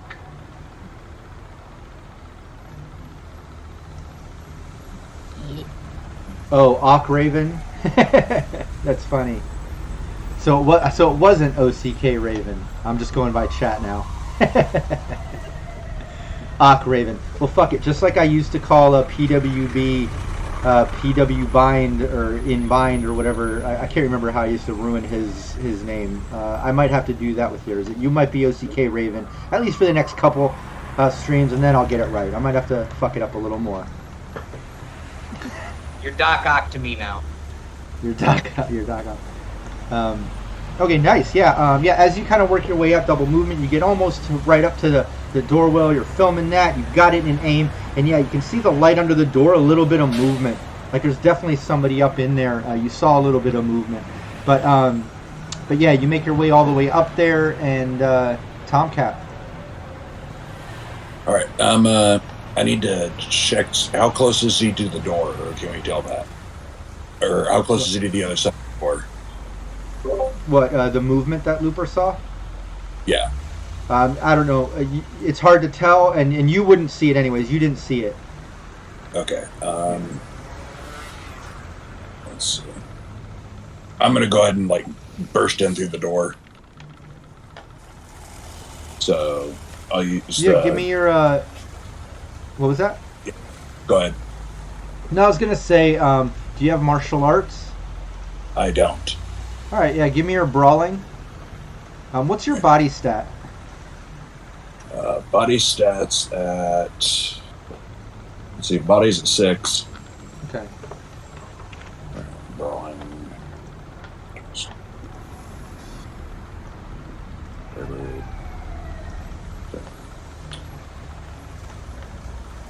You know, it's not moving, so you know it'd be a 2d6 based on your body. But I'm doing brawling. Not that the door is evading or anything. A little homebrew. I was just putting like a simple DV on that, and you did it just to give you kind of a +1 to the damage. But give me the 2d6, and also make sure you don't crit fail and like stumble or something crazy, trying to ram the door. But yeah, give me 2d6. You can grab them down at the bottom. The d6 in Fantasy Grounds, you just right click it, click 2 of them, and then you can toss them into the chat window. Okay, I did a 5 and a 3. Oh, okay. Yeah, down there, if you, just for future reference, if you right-click on that 6 die, you can click 2 times 2, and then it'll throw them all in one. But that's fine. You got an 8. Yeah, you ram into the door, and it cracks. It almost completely cracks open, but like right down the center, it like cracks in. Not fully broken in, but you know, like one more good hit, and that thing is going to collapse in. Like you pretty much cracked that thing almost in half, ramming into it. But you do have one more action. All right, I'm gonna with brawling. Let me just double check. Yeah, y'all allowed. It's you're kind of using it like a you know, physical, like martial arts or brawling normally would. So yeah. I'm gonna grab a hold of the guy if he's within reach. The guy behind you that Wolf is messing with? No, the one that was upstairs. Well, the door's not open yet. Oh, that's what the door I just busted through. No. It cracked in half, so it's okay. It's almost busted open. It would require another good hit of damage to break it open. I'll go for that then. Okay, yeah, go for it. Give me your brawling first. Nice. And crit success. I'll give a +2 on it. Give me the 2d6.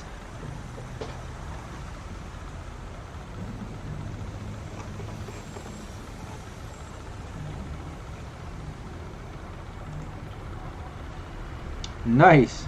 Yeah, you basically hit the door and just break it open as it just cracks open, and you instantly like are looking in to like a sort of kitchen off. It's like a big kind of open floor plan, at least in the front here, and you can see like a kitchen off to the right with like a sliding sort of door to the right, and then to the left is a big open living room. You can see some couches and TV and stuff, and then there's a hallway going straight down. You can see some doors and stuff. This is just at first glance in the chaotic moment of busting open the door.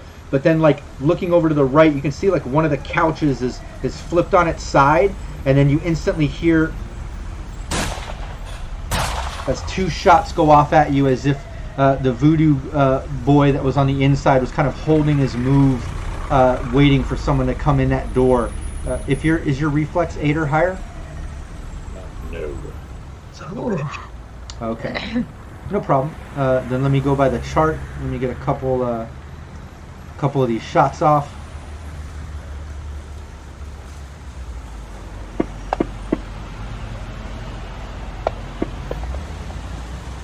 Nice, yeah, both are a hit. Ouch. 6 points of damage. I don't know what's your SP? SP is. Your armor. Yep. Finding it. It's Kevlar, so 7. 7? Okay. So yeah, that 6 points of damage don't even get through your armor.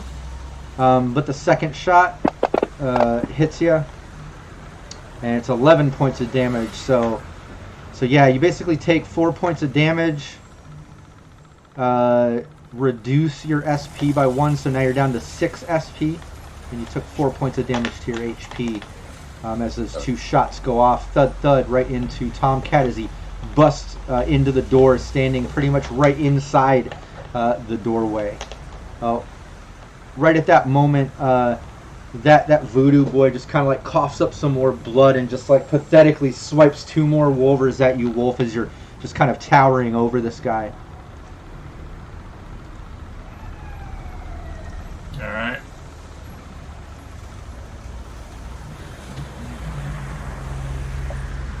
By the way, group, we have 2 more +2s, by the way. Yeah. Nice, yeah. 16 versus 16 goes to the defender. 16 again, really, Wolf? What are you doing? What kind of voodoo are you pulling? Now you got the voodoo. That's weird. Twice in a row. 15, nice, just by 1 point. Yeah, so again, a couple pathetic swipes. Oh, and he's at a -2 because of his current stat. So yeah, very pathetic swipes. You can tell he's weak as he's coughing up blood from the broken ribs and potentially punctured lung. It's hard to tell what's going on here, but he's knocking on death's door with a couple swings. Wolf, your turn. Well, I'm just gonna let him bleed. I'm gonna walk on up past him, see if I move up to the room. Well, he's not on. Keep in mind, he's not on death saves yet. Okay. In that case, I'll punch him. Martial art. Nice.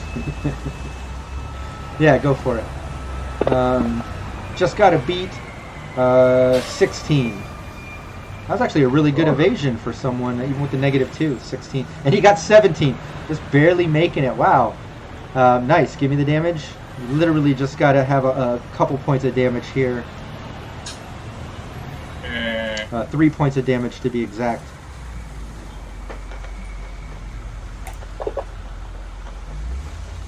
Nice. Yeah, you pretty much crushed this guy's face bone as he just spits up blood onto your knuckles and collapses down to the ground, pretty much on death save mode. Oh, why didn't that go in the thing?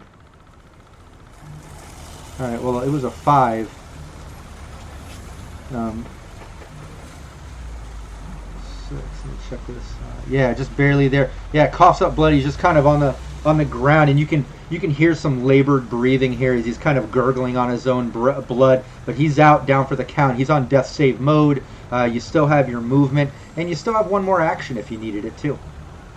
We just got 2 new +2s from PW Bindi. There we go. Thank you. Yeah. I knew someone else had to fuck with some names here. Yeah, PWB and Stormwolf, our own Alex from Team Nevermore. What's up? Alright, so I'm gonna move on up the stairs. Can I get into the room or? Can't get in, but you're at the top there. You're just a couple meters away. Okay, and I'm gonna pull my bow back out. Yeah. Nice. Yeah, you get up there, pull the bow out, kind of in position. Cynthia, over to you. You're at the top of the stairs as all this chaos is going down, and literally right in front of you, right next to you, Tomcat rammed this door a couple times, busting in, and took a couple shots from inside. You're just a couple meters outside of the room. What are you doing? Can I tell which direction the shots came from, like left or right side of the door? Give me a perception. Yeah, give me perception. Cool. I'm too low. Hold on. There it is.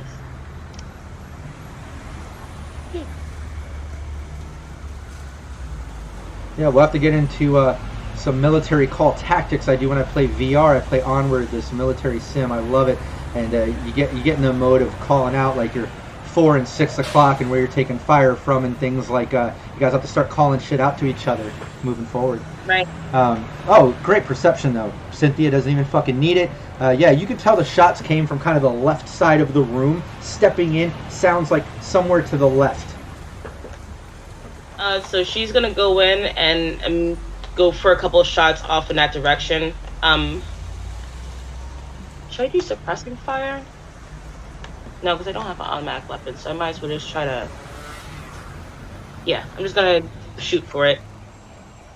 Maybe I'll hit, maybe I won't. We don't know. Yeah, when you pop in, Let's do this. Give me your luck stat. Give me a 1d10 and let me know if it's under your luck. All right. See if you're lucky enough. If this guy's smart enough to take cover back behind this couch, or if he's still poking out when you get in there. I broke even. Broke even? I'll give it to you. Yeah, you pop in the room, right kind of behind Tomcat, step into the side towards the left. You can see some couches. There's a TV right next to you. One of the couches is flipped up, and you see a voodoo boy like hanging over the top of it, holding his gun towards Tomcat. It's still smoking from the couple shots, as his eyes just barely have time to catch you stepping in to set off your 2 shots. Give me your handgun. Just got to beat a 15. That's a hit. Give me the damage.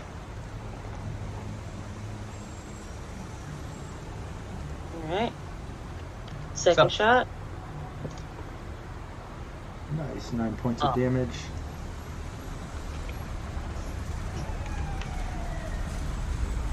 Nice, that's a hit. Give me the damage.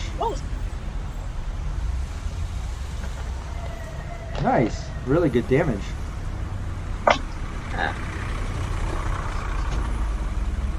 Yeah, a couple shots right into this guy as he just kind of like yells out, just, you know, starts yelling out some curse words in Haitian. I think we determined that should be French, right? In Haiti, speaking French.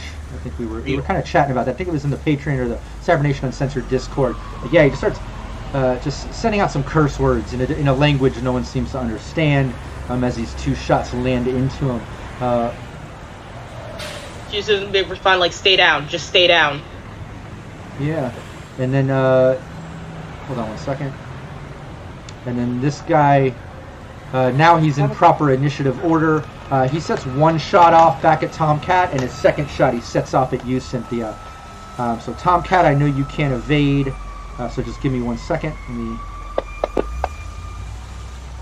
That's a hit. So Tom, you take 12 points of damage, so don't forget to ablate your armor, reduce it, and then take the remaining out of the 12 to your HP. And that second shot off at you, Cynthia, as you come in the room and hit him a couple. Is your reflex 8 or higher? I thought your reflex wasn't 8. Sorry, she had to grab the charger for her phone. Oh, okay. Which is what the camera's running on hers. Oh, yeah, because we had the issues with the comp. Is a reflex 8 or higher? I didn't hear that part. It is not. Oh, okay.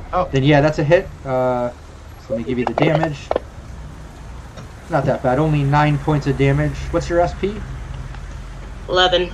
Light armor jack. Yeah, it doesn't even get in you. 1 shot into Tomcat. A little bit of damage actually gets into Tom, as you can tell by the sounds Tom lets out. But second shot into you, Cynthia, just gets absorbed into your armor. You feel a little hit from it, but no actual damage. And then back over to you, Phoenix. And I'm just making that. Yeah, he basically hops out like, what the fuck? He's like, all right, I guess maybe you did have too much to drink. Look, I'm calling a combat cab. Fuck this. And he hops out. He's on the sidewalk. He's dialing. He's putting in his location and stuff. What are you doing? I'm gonna, as I'm trying to get out of the car, I'm gonna let them know, like, you guys are causing so much goddamn ruckus. Just get a little annoyed and just yell that out as I'm getting out of the car. And then I'm gonna kind of run over to where Meatball is and try to knock his agent out, just to like drop it on the floor, but just kind of run over to him and try to like fall into him and be like, oh, stop being such a over dramatic. Yeah, give me your athletics. Let's do an athletics. Where's that at? I feel like Looper's getting intense right now. Oh, he's getting very pissed. Athletics at.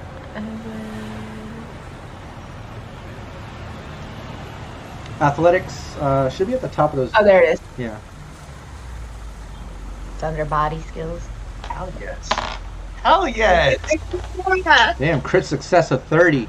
Yeah, I'll say you knock his agent out of his hand, like tactfully off into the street and down a gutter. I can't take a 30. Yeah, with a 30, I gotta spice that up for you. You knock the agent out, it literally goes down a gutter. He's like, what the? Phoenix, what the fuck? What? And he like jumps down to the street. He's like reaching down the gutter. Like, are you fucking kidding me? Call me a combat cab. Fuck, I gotta get to the pool. And Phoenix just looks and goes, I don't know what it is. What was that? What did you say? I'm like, darling, I don't even know what my phone is. Just start looking around too on the floor, like I dropped mine. Oh my too. God! He starts like reaching in your pockets and grabbing your purse, and like he's trying to help you find the agent. And yeah, he finds your agent, pulls it out, and he's like, "Here, seriously, call me a combat cab." I just drop it. I'm just gonna keep dropping it, and the whole time I'll be like, God damn it, guys! Yeah, he picks up your agent, and he's like holding it, and he's like, "Will you unlock it? I'll call combat cab." Jesus Christ, look how you're a cheap date, man. No drinks for you ever again. And he's holding the phone up for you to unlock it. I'm just gonna keep trying to push the buttons and not really doing anything with it. Just gonna keep fucking with it. Give me an acting.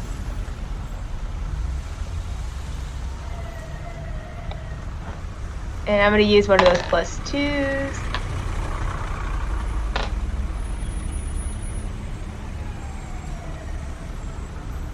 I love that sound. Yeah, he just like rolls his eyes. He's like, "Oh my God." He's like, "Seriously, I am going through hell right now. I gotta get to my shop. These voodoo assholes, like, I had to shut down, like, Phoenix, seriously, you're gonna give me a fucking heart attack. Please, unlock your phone. I gotta get there." Your protection. They'll just fix your shit. Don't worry about it. Oh my God. You can tell he's getting frustrated as he's, like, rolling his eyes at you and stuff. Back over to the team.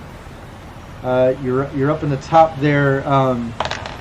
First off, yeah, the voodoo boy in the hallway, you hear him kind of like convulsing and like kind of like knocking against the hall as you look back, Wolf and anyone else still in the hallway, and you see him just kind of convulsing and throwing up some blood and just goes lifeless. He just failed his death save. He just is out. He's flatlined. The guy up in the top just did those 2 shots, one into Tomcat, one into Cynthia.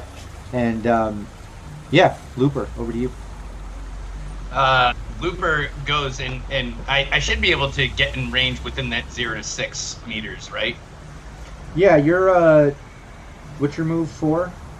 4. Yeah, you can get right in the doorway, and now, yeah, it'd be 15, would be the DV. Yep. After seeing him plug one into Cynthia, just fucking goes and just runs in and just like points at him and says, "This interview's over," and then fucking fires 2 shots at him. Nice, yeah, give me your handgun. Give me both of them. Gotta be to 15. Nice, that's a hit. That's a great hit. Let me use one of these +2s for that last one.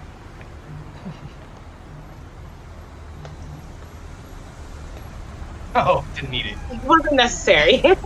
Damn, a crit success, 26, Jesus. even a better shot. Yeah, give me both damages. Oh, Lord. This kid better be in there. Nice. And that's a crit injury too, broken leg. Which is crazy, because he's behind that couch. But we're going to go with it. We're going to say 1 bullet ripped right through the couch. 6 damage. All right, let me do a little bit of math here. Looper, why don't you describe that scene as you come in and lay these 2 shots perfectly into him, one breaking his leg as I do this math.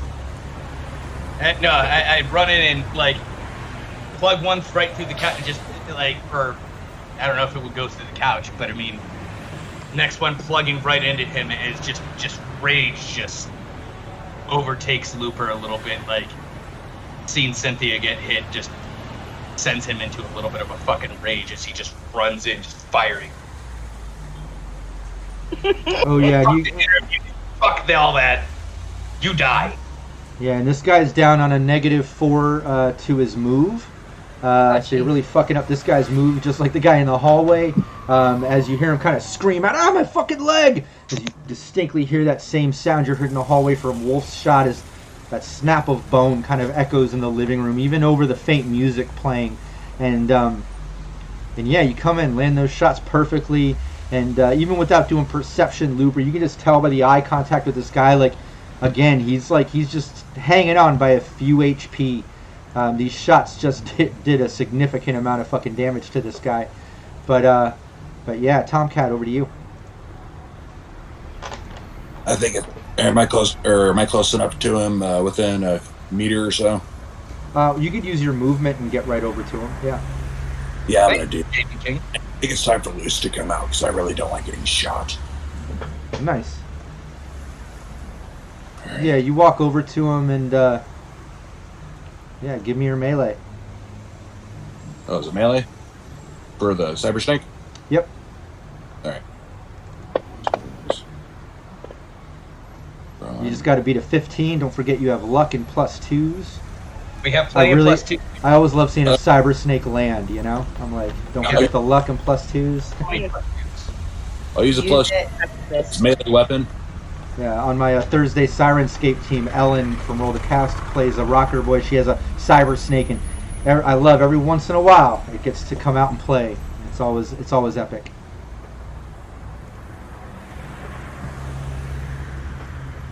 That was a +2? Yeah, he got +2 on that. Okay, yeah. Is that in it? Yeah. You miss. Yeah, but you have a second. It's melee. All right. Well, then I'll do another +2. All right. And I'll also add 2 of my luck. Hey, Jaden. That'll be +4. Thanks for the +2. I almost didn't recognize you with the name change. I'm used to, hey, it's Jay, right? Now it's Jaden King. Am I getting that right? All right. Sasuke. Ooh. He was playing in my Fallout team that I was running with the floor. Yes, sir. Full name change. All right, awesome. Hey, welcome to the stream. Yeah, everybody check out my past Fallout 2D20 game I was running as Overseer. The team dealt with all kinds of cults and mind control ghouls and crazy shit in Florida. It's on the Cybernation Uncensored YouTube channel.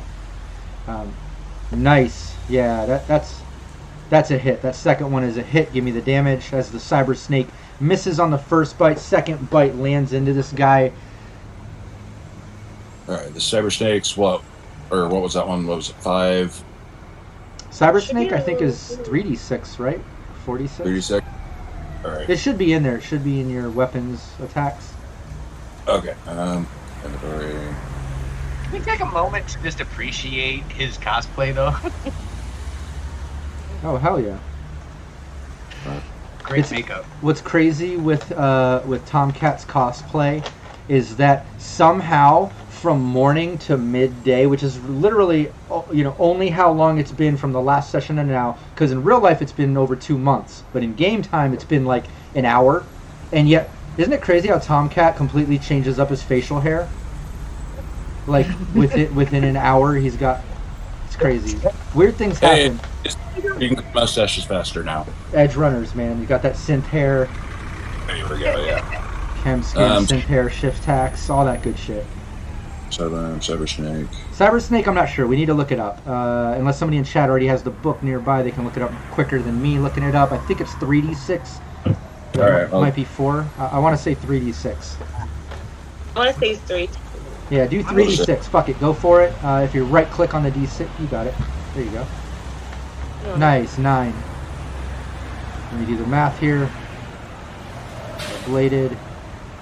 Yeah, why don't you take a moment, Tom Katz, and describe how you end this Voodoo guy with your Cyber Snake, ripping him out, or however you want to describe it. How do you think it goes down? I'm basically sitting there gripping my chest, and it's like, I've had enough of this, and I just like kind of lean my head back. This thing comes ripping out my throat, like not a lot of warning, and just goes straight to his fucking face. Nice. Lets him out, kicks him around a little bit, and just throws him against the wall. Nice, yeah. His body limp, lifeless, wrecking up against the ground and just crumpling down in the corner. As all of a sudden it hits like an eerie silence. No more, struggled breathing, gunshots, blade sounds. No more grunting, yelling, cursing in other languages. It's just eerily quiet, with the exception of like faint music playing. Some like sort of dark techno sort of shit playing, and now you can get a kind of better look at the area. If Cynthia, Wolf, Phoenix, and Tomcat, now that we're out of combat, tracker in initiative order. Just sorry, Cynthia, Wolf, Tomcat, and Looper give me perception as we hop back over to the street with Phoenix and Jake, aka Meatball. As Phoenix, you're fucking gonna give me a heart attack. Phoenix, seriously, call me a combat cab or I'm fucking walking. I waved a little bit and go, what's going on? Trying to get somebody to respond to me. Is anybody gonna talk to Phoenix? Let her know what the fuck's going on? Do whatever you gotta do. Keep him away from here. Emma's still charging his computer. I don't know what she's got. Nothing. I just gotta look at him and go, okay, fine. And I just try to open the combat cat in my phone, and I actually do try to just break it. Did you break your phone? Yeah, I'm gonna squish it. Everything's all backed up. I'll fix it. I can get another phone. Yeah, you don't have to try. You can break your phone pretty easily if you want. Yeah. So yeah, you open it, you break it, and Jake just looks at you and he's like, "Oh my fucking god, Phoenix, look, I'll talk to you later. I gotta go. I'm stressing out." And he just like starts walking down the street in the direction of the pool. You know you're a handful of blocks away. It's definitely gonna take him a while to walk there. As he's just walking, and as he's passing, people are like, "Hey, will you call me a cab?" And people are just like ignoring him, laughing at him. It's combat zone. People are just fucking doing their own thing. They don't give a shit. But he's just walking off now. Yeah, I just let them know. It's like, hey, Jake is on his way walking, and can somebody call me a combat cab thing? Because I got to bust my tire. So just try to get somebody's attention to get my car towed. At that point, I'm just like, whatever. I'm not going to walk. Phoenix is... She had it with her team. Just a little upset with you guys. A little rocket. I think the team did a pretty badass job, actually. I know. I'm just stuck on the sidelines going, God damn it, you guys! Again with the whole ruckus! But I'm going to try to ask somebody to see if they can get my car at least jacked up so I can fix the tire. Just let me walk off.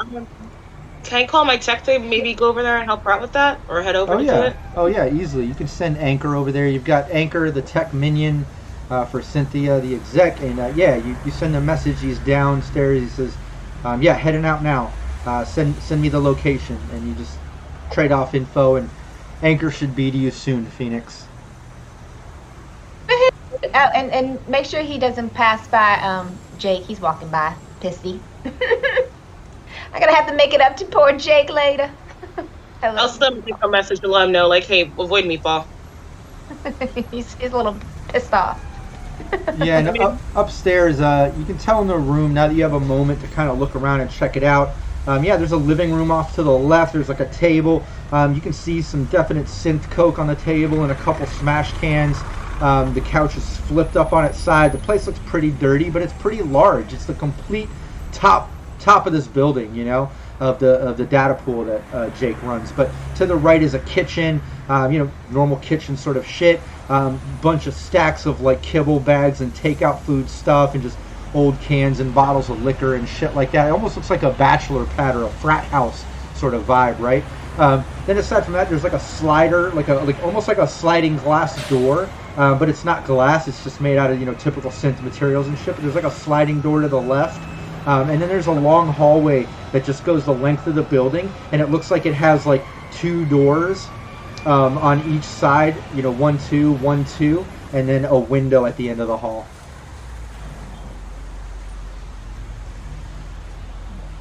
Well, we didn't get any actual testimony, but let's scout this place out.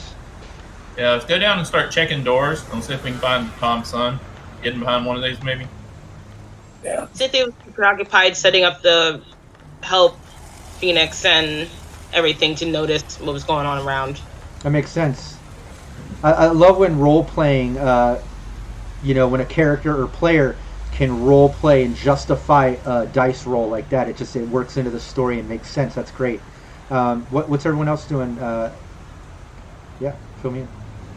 I'm going down to open doors. I want to see if I can find Tomcat's son. Looper? They have him hit here. Yeah, same. Tomcat? Heading that way. Falling behind just a little bit slower. Yep. Yeah, you go down and open up. Which door do you want to open, right or left? You're at the first set of doors. I'll grab the right one. Looper, you want to grab the left? Got it. Yeah, you open up the right door, Wolf, and you're basically looking at like a sort of bedroom. You know, it's a big sort of open room. It looks like up here might at one point had been some type of office, like an office building or something, just judging by the kind of layout of the rooms. It kind of has like that old school synth tile ceiling sort of look and shit, you know? But you open up that room, and there's a bunch of beds and cots. There's even a couple sleeping bags off to the side, like all different forms of ways to sleep. There's different trunks. You can see some makeshift racks and shelving put up, and some clothing and like personal items. Looks like this is some type of like quarters or bedroom, you know? Off to the left side, and once I describe this, then you guys can tell me what you want to do with this information or what you want to do with the rooms. But on the left side of Looper, you pop that door open, and you're kind of looking at like a big storage room. It looks like there's a bunch of crates and boxes and shit like that. Some of them look kind of dusty, and some of them look more new. Like there's like some old boxes and crates, and then there's some newer looking ones and shit. But it looks like some type of storage. You can even see a couple rifles leaning up. Assault rifles leaning up on one side of the room, and some armor jack piled up in the corner to the side of the crates. At least got a payday.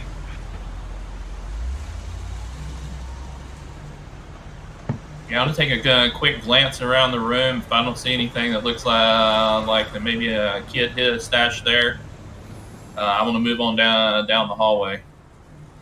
Yeah, give me a perception. Alright.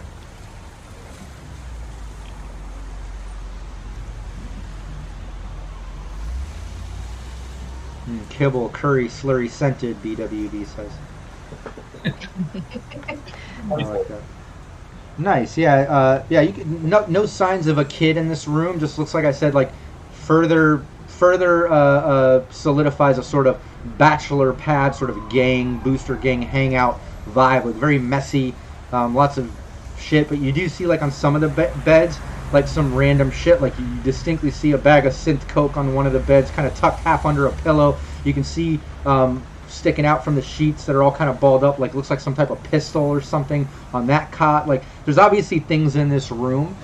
Just at that perception, you're picking out these things, but no signs of a kid. Grab that synth coke and stash it in my pocket with Phoenix in mind, and move on down the hallway. Nice, you do that. Tomcat, you're following behind while they're kind of going in those rooms, checking it out, perception, grabbing synth coke. You're able to kind of pass them. You're at the next set of doors. You just kind of got up there. What are you doing? I'm going to check the right one. Okay. Yeah, you open up the right one, and it looks like it's some type of like, almost like a locker room vibe. Like there's actual lockers, and then you can see like some makeshift like shower set up. Looks like it might have been renovated at one point. Like maybe it wasn't there originally, but it's there now. And then you can see some toilet stalls, like 2 or 3 of them on the right, like a urinal and 2 different stalls. And it reeks in here. It's the same sort of booster gang bachelor pad vibe, like never been cleaned. Bunch of filthy booster gangers using it, but definitely bathroom shower.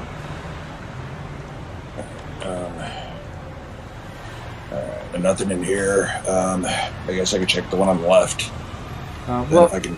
yeah, it would be your action. Yeah, you would have to check that. You know, each of you kind of get in those rooms. Okay. Yeah, and Cynthia, yeah, you kind of give all the orders to Anchor and get that set up to help Phoenix, and he's heading out there and kind of going to handle that and get Phoenix back or help her with the van or whatever. Once you do that call, what do you want to do?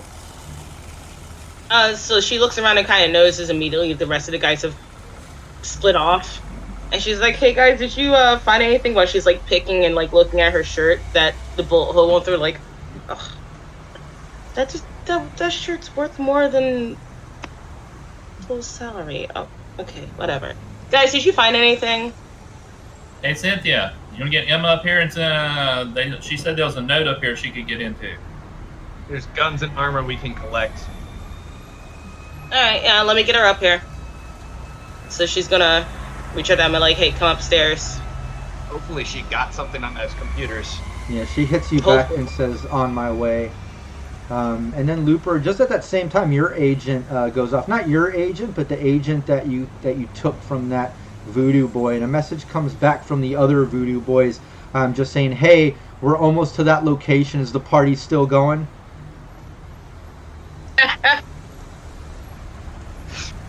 And the party's over. Because keep in mind, in Party's definitely over. combat time, each round is technically 3 seconds. So all this combat, all this shit happening, still didn't happen within the hour time it takes them to drive to that location. So you got to keep that in mind in game time. But you got a message to that agent basically saying that, like, "Hey, we're almost there. Is the party still kicking?" Yep. Still going. Get here quick. He just messaged back like, "Save me a couple bumps, my boy." Hopefully Wolf save me a couple bumps. Alright. Is it my turn? No, we're gonna go as you guys get all that done and Cynthia heads it. Just to streamline things a bit, we'll take it over to Phoenix, where after a moment on the street, maybe a couple little harassment moments from passerbys, kind of flirting with you and just being combat zone-esque, right? After a while, you do see Anchor come up. He rolls up in a combat cab, hops out. Would you rather? Yeah, we'll say he's able to help you fix the flat. And get that fixed up. Being a tech, gets that fixed up and the vehicle going. So now you can start heading back to the pool or wherever you want to go. What do you want to do? Anchor hops in the van. We have, and then we're gonna like drive really slow to see if we see Jake. Okay. And I'm just gonna be like, Jake! So sorry, sweetie! Yeah, give me a perception.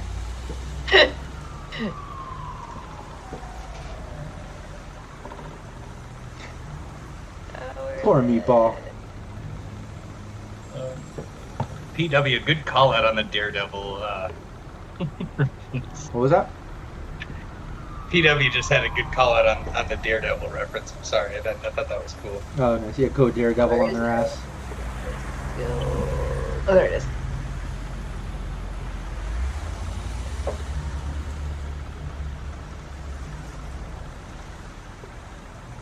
$13. Nice. Yeah, on the way back, I was looking for a 13. It's just basically a simple DV task. Yeah, you get about 2 blocks down. You're just a couple blocks away from the data pool as you see Meatball just kind of like walking, like sweating. I mean, he's just sweating. Beads of sweat as a mustache, just dripping. You can see the pancake sweat patties just building up in his shirt as he's going. He's holding his jacket over his shoulder now. Buttons undone, tie all loose. And he's just marching off, just like hauling ass through the combat zone in the direction of the pool. But you see him as you're pulling up next to him or driving by. What do you want to do? I tell the tech guy, jump back and cover yourself up. And I'm going to be like, get in the damn car. Stop being such a bitch. I was trying to tell him to get in the car and I have the air on. Like, come on. Yeah, Anchor hops in the back. Give him a little bit of a stealth. Yeah, he covers up, hops in the back. And you pull up and say that and Meatball just kind of like stops. And you're like, listen, are you fucking kidding me? Oh my God! And he opens the door and hops in. Now look, just take me to the pool, please. You've already fucked up my phone and your phone, and like let's go, please, get me to my pool, please. All right. And I just put on the AC and just drive really slow. Yeah, he reaches over his leg and steps on the gas a little bit, kind of getting you going. And he's like, let's fucking go, please. As you head down a couple blocks and are kind of, and again, I'm streamlining, I'm kind of pulling up to the pool, but back to the team as all that's kind of going down, and Cynthia hooked up Anchor with that. Emma comes back up to you, Cynthia. You're kind of up in the living room waiting on her, and she rolls up, coming in the room. She says, look, I got in the system downstairs, and it's just basic business bullshit. I mean, the only thing I could find is that he's doing some payola to this account that I imagine is the Voodoo. You said he's doing some payments. The only thing on the books that's like separate from the normal bookkeeping. It might be shady. I don't know, but like, I don't know. That Meatball guy, he seems kind of on the up and up. Like he's really just trying to open this business. Yeah, I kind of figured as much. Let's see if there's a local network around here somewhere. Oh, I'm on it. She starts like scanning, and she's like, oh, it's coming from in here, and she like points over to the sliding door that's off to the side. She's like, yeah, it's coming in from over there. All right, I'm gonna follow her in, make sure she's safe. Sure. Yeah, you open it up and you basically see a bunch of computers lined up, like about 4 or 5 of them. And then she says, like, there's an access point here in a system. She's like, shit, I guess they're getting into some net running shit. What is all this? What the hell? And she starts, like, going to jack in. Babes, you're the net runner, not me. So you tell me later. I'll be right here behind you. I'll make sure no one messes with you. Yeah, she starts jacking in. Over to the team. Wolf and Looper. Looper, you're able to kind of check out all the equipment, and it's all these crates, some old ones covered in dust and boxes, and then some newer looking crates, some weapons. You're able to kind of relay that to the team and step back out into the hallway, make your way down to Tomcat. He's stepping out of what he found as a bathroom and sort of shower locker room as Wolf steps out of the other room with some, you see him tucking in some synth coke into his jacket as he makes his way up to you three. Tom, Wolf, Looper, I mean, there's no initiative here. You three are at the end of the hallway with this door. What are you three doing? Wolf, grab those weapons and armor. You can grapple them, right? Yeah, we'll check in a second. Tom, you want to do the honors? Last door left. Let's do it. All right, open the door. Yeah, you can see. I'll walk up there and pick out the weapon. Let me get in focus. Yeah, you get the camera going. Wolf kind of is backup arm in case anything has to turn violent as Tomcat goes to open the door. And then you notice this door is reinforced. It's not like the other doors. This looks like it's been renovated and brought in. It's not part of the original structure and old shit. That is kind of the ambiance of this establishment. This door has been renovated. It's not all teched out or anything, but it definitely has more teched out lock. Maybe not cyber or electronic, but the Voodoo boys definitely boosted it up. I'll need a basic tech check, Tomcat, if you want to try to get it open, or I'll take a pick lock, either one of those, to see if you can get this thing open. Got lock picks. Or you guys can attack it. You know, everything has an SP or an HP in this sense. I mean, so it's up to you guys. But Tom, what do you want to do? Well, I did the basic tech and I got a critical failure. Okay, yeah, you start messing with it and no luck. You know, it looks like it's definitely been reinforced for some reason. Hey, see if you can pick it. Did you pick lock? Okay, I got one of these pick lock. Let me use a +2, by the way, Do it. as I try to pick this lock. Yeah, go for it. Do it up. Take it. 11. Nice. Yeah, you mess with it and no luck. Look for keys. I was gonna say, can I take extra time? Did you have the +2 to it? Well, Yeah. I did add 2, but I was gonna say, can I try again with adding extra time? Yeah, you can do that. You can add more time and do another roll. Let's not do that roll yet.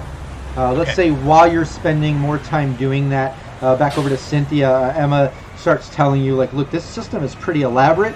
They've got, like, vertical passages to other systems. Like, I don't know what they're doing here, but they're setting up, like, a few different systems. Like, I have access to all these computers, and I've got, like, records of, like, drug deals to different fixers they're hooking up with, and, like, some extortion shit. I even see something in here talking about plans to try to extort NCPD like a month or so ago, but I don't know if it was successful or not, but they were going to try to do that, so maybe there's something with NCPD with these guys, I'm not sure, but yeah, they're getting into some shit.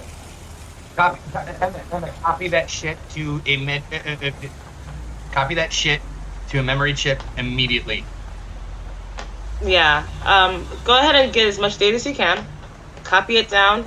Keep perusing though. I'm gonna take a look around the physical. But you keep doing what you're doing. Just keep me posted. And if it's possible, I'm gonna peruse around the room and see if they can find anything like files or physical copies of anything out of the ordinary, hidden spots. Yeah, no, you don't see any files or anything physical. It's definitely a very digital room, and compared to the rest of the place, it's pretty clean in here. A bit sterile, but give me a conceal reveal. Ooh. We haven't used that in a while. Ooh. Let's see if there's anything. Of course. Really? 0? Zero. 0, Cynthia. Did you break a nail? Would you like to try? Would you like to try again, but this time with your eyes open? Like she's looking around with her eyes closed. I don't know why I can't find anything. It makes no sense. Like, look, staring at the door, like, Get you I in don't the head. see anything here. The dice have been crazy with the crits today. Crit fails, crit successes, critical injuries. Like it's been a pretty crazy day here at Fantasy Ground. Like, all my social they're coming with critical fails. Battle checks, perfectly fine. They're kicking ass. Yeah. But God forbid if I want to look for fucking something. Right. But yeah, you look around and you're not finding anything. Just these computers, and like I said, it's pretty clean and sterile in this room. Pretty different from the rest of the apartment or the setup. But yeah, back over to Phoenix. You're driving Jake. You're trying to take your time, but there's only as slow as you can drive 2 blocks before you're up there. You're parked. You're walking up, and you can see the pool is shut down. And it's closed as everyone's kind of pouring out, and you see his assistant locking up and stuff as Jake walks up, and he's like, everything cool? As he's like kind of walking past his assistant by the front door, and he's like, everything cool? And you see his assistant say, hey, shut down, just shut it down. Everyone's leaving now. I got each system down. We're closed. He's like, all right, good. As he just like walks past him and like is going back to that side entrance, like down the alley to that side entrance. Phoenix. I'm gonna start following him and go, where you going? Just being nosy. Just keep Yeah, walking you with follow, him. follow right behind him as he just goes to that side door and just pulls out a key and goes to open it, just opens it and is like, oh, okay. And he looks up and he's like, oh, shit. And he sees like the body, and now you see a dead Voodoo boy halfway up the stairwell. And he's like, just checking on the Voodoo guys. Look, I got the call, like some shit was going down. At least my shop's okay, but some shit's going on. And he pulls out a pistol. He's like, yo, you got a gun? And he's like looking up the stairs. I just grab his hand. Don't be stupid. Don't be stupid. Get involved in your drama. Come on, back up.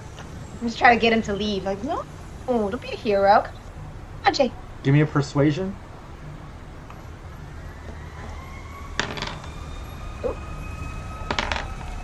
Where'd my skills go? I'm gonna tell you now, I crit successed on that one.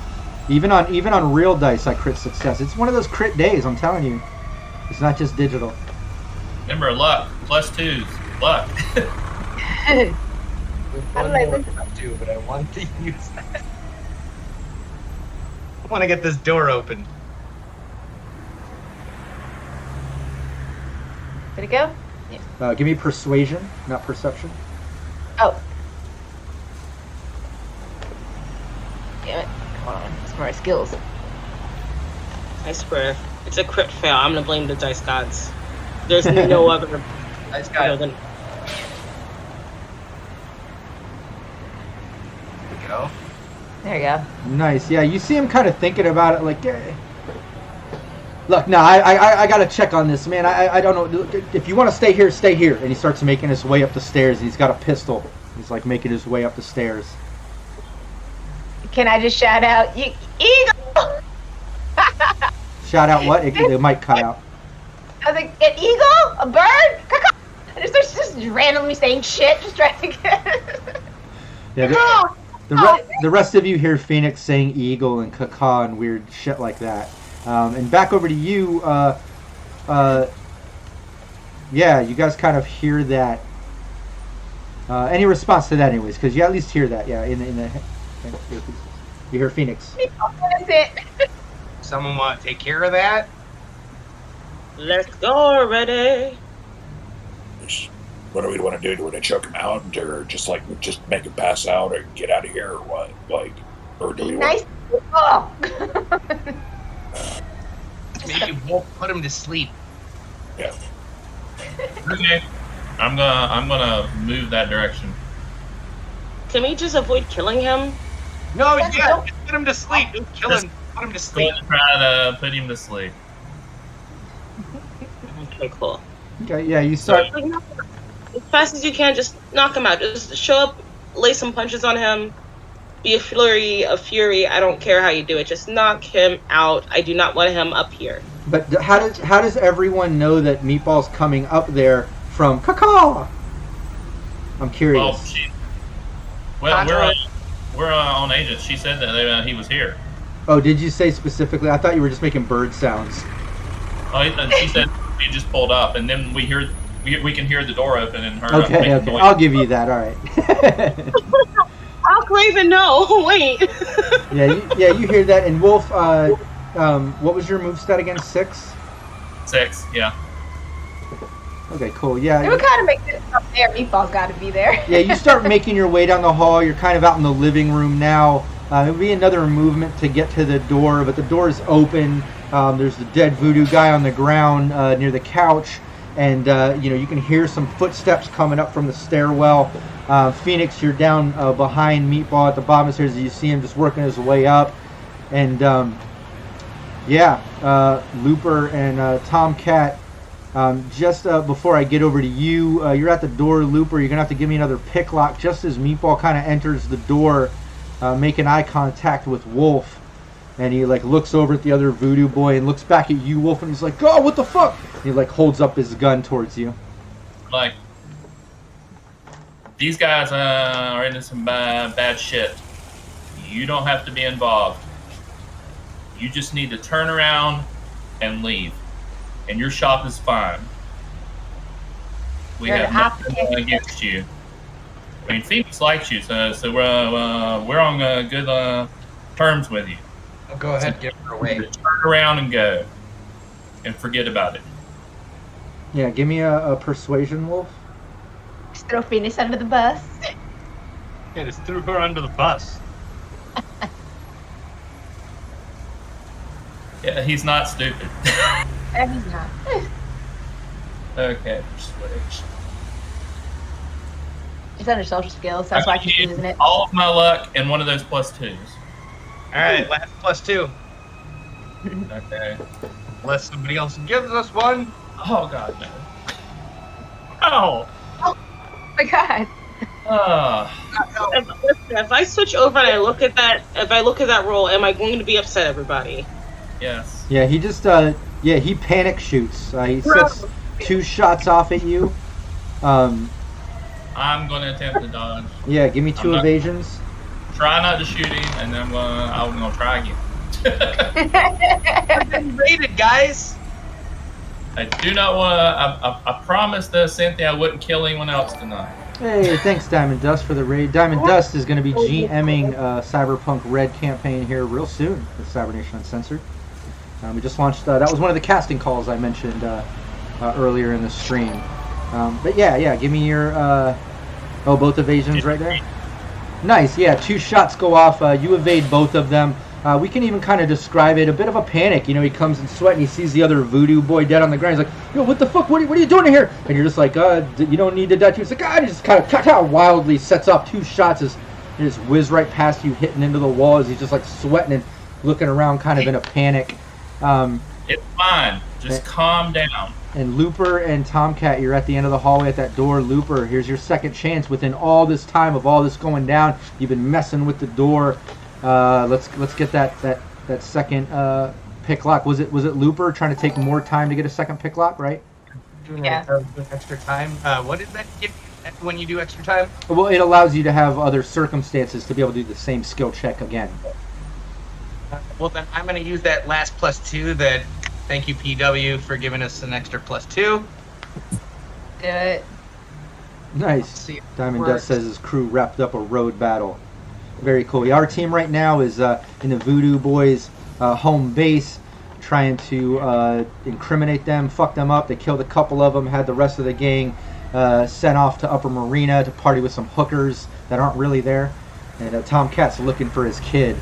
But nice. Just a little more time, a little more effort, and Looper, you're able to get that door open as it just kind of, you hear the lock, that basically kind of some type of a manual deadbolt that's just been added, a little jury rig action from the Voodoo Boys, but it just slides open. The door is now unlocked.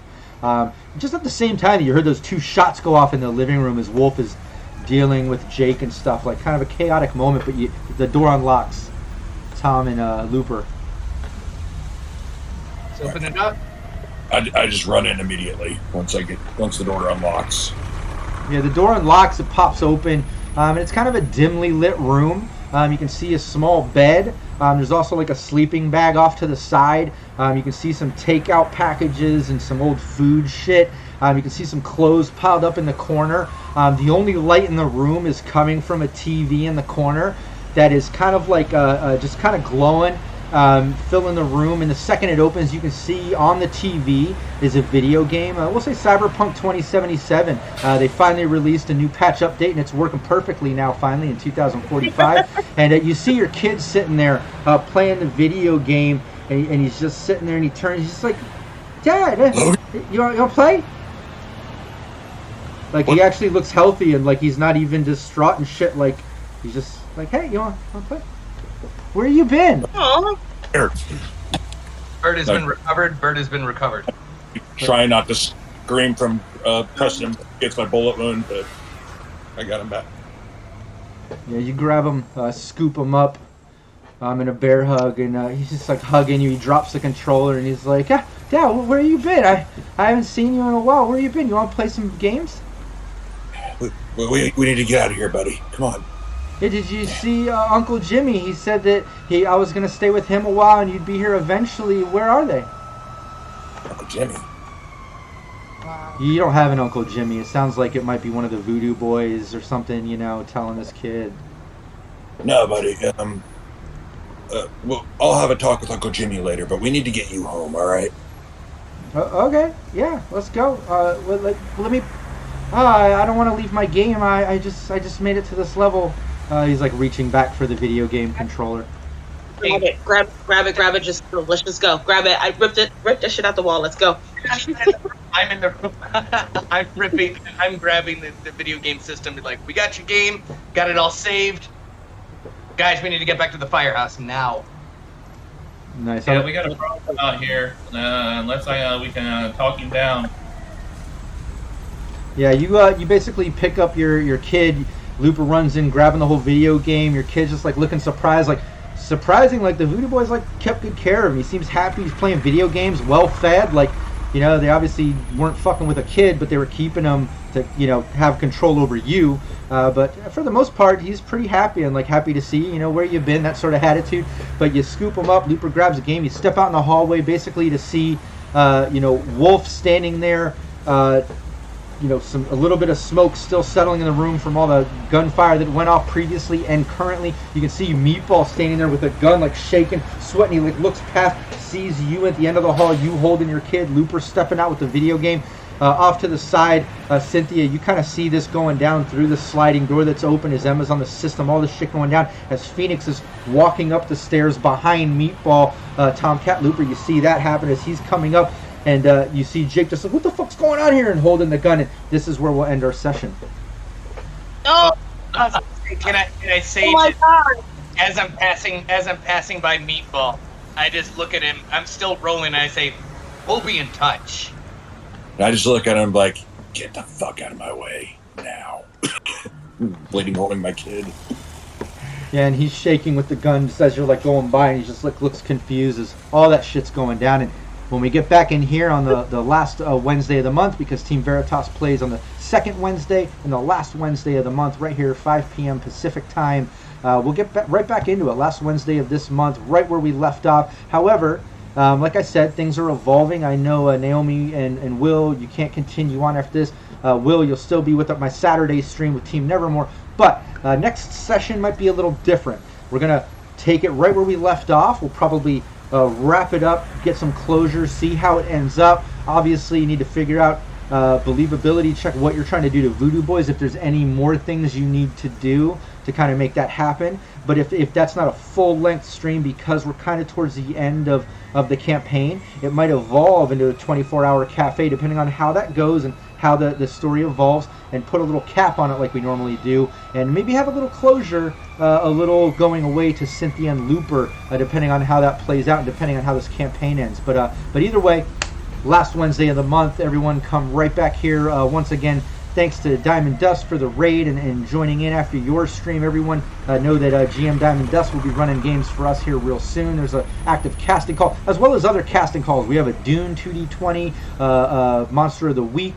We have Altered Carbon and Alien coming up, so lots of casting calls coming. So make sure you join the Discord. In fact, I'm going to drop it right here in the chat just so everyone can join and hit up those casting calls. And we'll see everybody very soon. Oh, and don't forget, tomorrow we have the my Sirenscape stream over on the Sirenscape channel, some Cyberpunk Red, and then right after that on this channel, ELH starts up his session 1 of Star Trek. So make sure you tune in and you check that out tomorrow. All right, we'll see everyone next time. Take care. Bye.